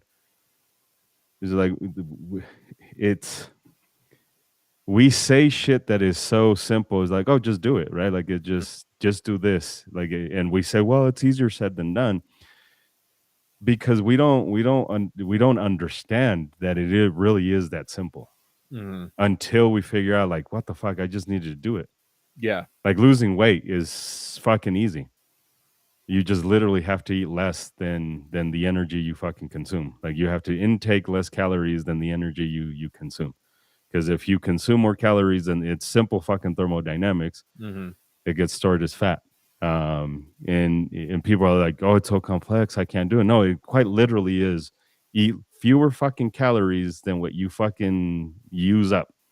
That is literally how you lose weight. That's it. Not exercise. You can be a fucking lazy fuck. But if you have 500 calories every fucking day and you use up 2,000, you're going to fucking lose weight. No exercise. No exercise. Yeah. Exercise just helps you be strong. That's it. Yeah. But everybody wants to overcomplicate it. And obviously people take advantage of how stupid we are. And they try and sell you a fucking gimmick. They try and sell you a fucking gimmick. But it's super, like most everything is super simple. Yeah, and if you've ever spent time in like a garage, not like a house garage, but like a mechanic's garage or on a work This site. fucking guy, like I know, I always close one eye in case an aerial flare goes off and destroys my night vision. That's how I navigate the Serengeti too. One eye closed, one eye open. You hang around job sites and stuff, and it's the old guy. You ask him how to do it, and he will give you a one-word answer. He's the expert. he's the expert. Right? He's the guy that's done this job for 30 years, and and you ask him like, "How do I do this?" And he's like, just gives you a one-word, two-word answer, and you're like, "No way, it could be that simple." How do I do it? And it's just like he is giving you the answer, Yeah, but you are complicating it further. You can't understand the simplicity of it. correct. For some reason, you can't get because you don't have the experience, you don't have the background. You're flooding the zone with your own ideas and thoughts about it. Dude, just changing who I was, right, from a super angry human being, just because of my own traumas and all that shit. Angry human being to just a super depressed human being. It's a super depressed human being. Trade one for the other.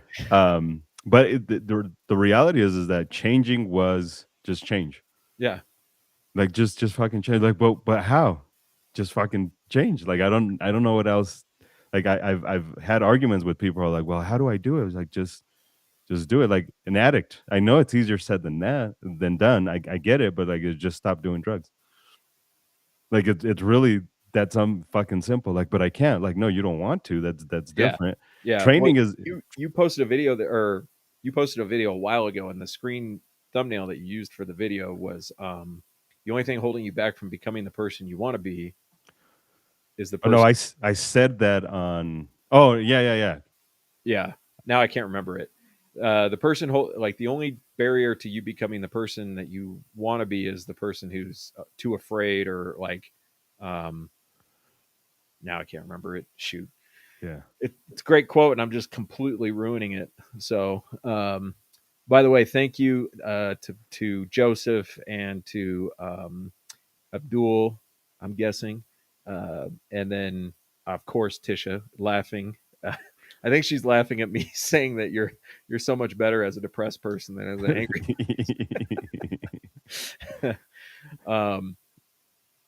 But now I want to find the fucking. yeah, is the version of you that's tired of being this way or something like that.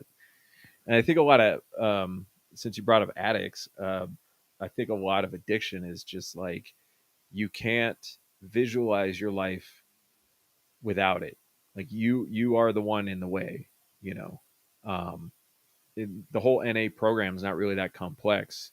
You just have to figure out what your real motivation is and how to think about the problem in a new way. So Abdul's from Ghana. Holy shit! Welcome. What up, Ghana? Yeah. Now I want to find that quote. Yeah. The only person coming to save you is the version of yourself that's tired of your current situation. Yeah. Exactly. The only person coming to save you is the version of yourself that's tired of your current situation.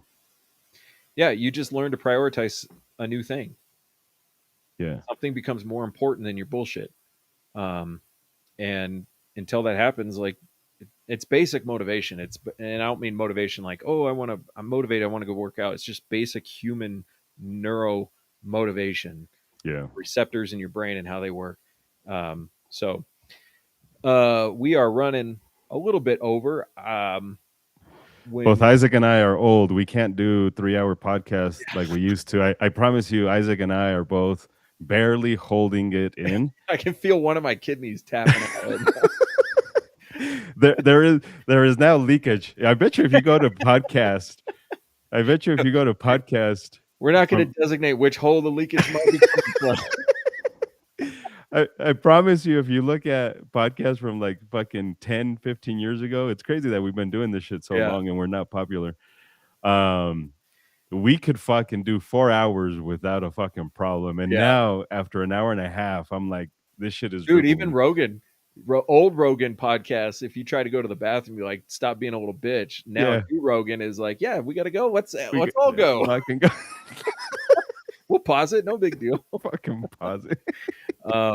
So next week, I have a video of an instructor talking about why point shooting is bullshit. Now, point shooting, we have to be careful about the words here, but he does a really good job demonstrating how little he understands about kinesthetic alignment and the results that can come from a poor understanding of a skill that you're trying to critique. So, podcast in a diaper. That's a great idea. I'm not that committed. I'm pretty committed to the podcast, like to the point where I'm delusional about it. Or like I want to do this every day. But I'm not that committed. I'm not diaper committed. Yeah, I'm not diaper committed. Anyways, so this instructor. And then also, if I think of it, if I can remember, got a video of a self-defense shooting that demonstrates a pretty important element of what the human body wants to do in a fight, and then training the body to respond intuitively in a fight and the consequences of what can go wrong there. So there's a little tease. If you listen this far, it's a little tease for the next one. I'm so committed to this podcast that I got excited at your fucking Floridian slip. Freudian. And I don't even think I'm using it correctly because you said next week. Oh, next podcast. Next podcast. Yeah, he said next week, and my little heart was like, oh shit. Now, if my schedule was a little calmer, I would do this every week. But So fun I'm fact. I'm Fun a fact. slave. Fun fact. Isaac has done it in a pop can, and he cut his dick. Did you cut it, or you were just fucking around? Wait, what? He's saying empty milk jug for peeing, Oh, or uh, you just got it everywhere. I definitely pissed all over myself. I was trying to use a gas station soda cup. I mean, we had a huge opening, and the pissing It's all over it's myself happened still when didn't fit. when I tried to stop. So, I mean, I got piss everywhere. I can tell you right where I was. I was on I-25 on southbound lanes where the rest stop used to be in Larkspur, but is now no longer open. Oh no, I thought there was one time during the podcast that you tried. Oh shit! I don't remember that. I kind of remember that. Either way, it's I was safer for probably in the car. probably in the I car used to podcast in podcasting the car as you were in driving. my garage, because it was a quiet space in a house full of kids. At this age, at this stage in our lives, I think it's easier if we just stop and get to a restroom and piss all over that. Yeah. In 2 podcasts, so that's 4 weeks away, we're gonna have a special guest. We're gonna do the podcast. It sounds like on a Wednesday. Yeah. And we're gonna talk to Chris Knopf. Canopy.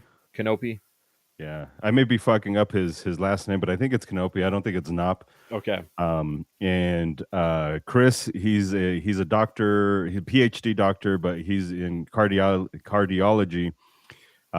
Interesting enough, though, for Firearms Injury Prevention Initiative, he's kind of their ERPO expert, their Extreme Risk Protection Order expert.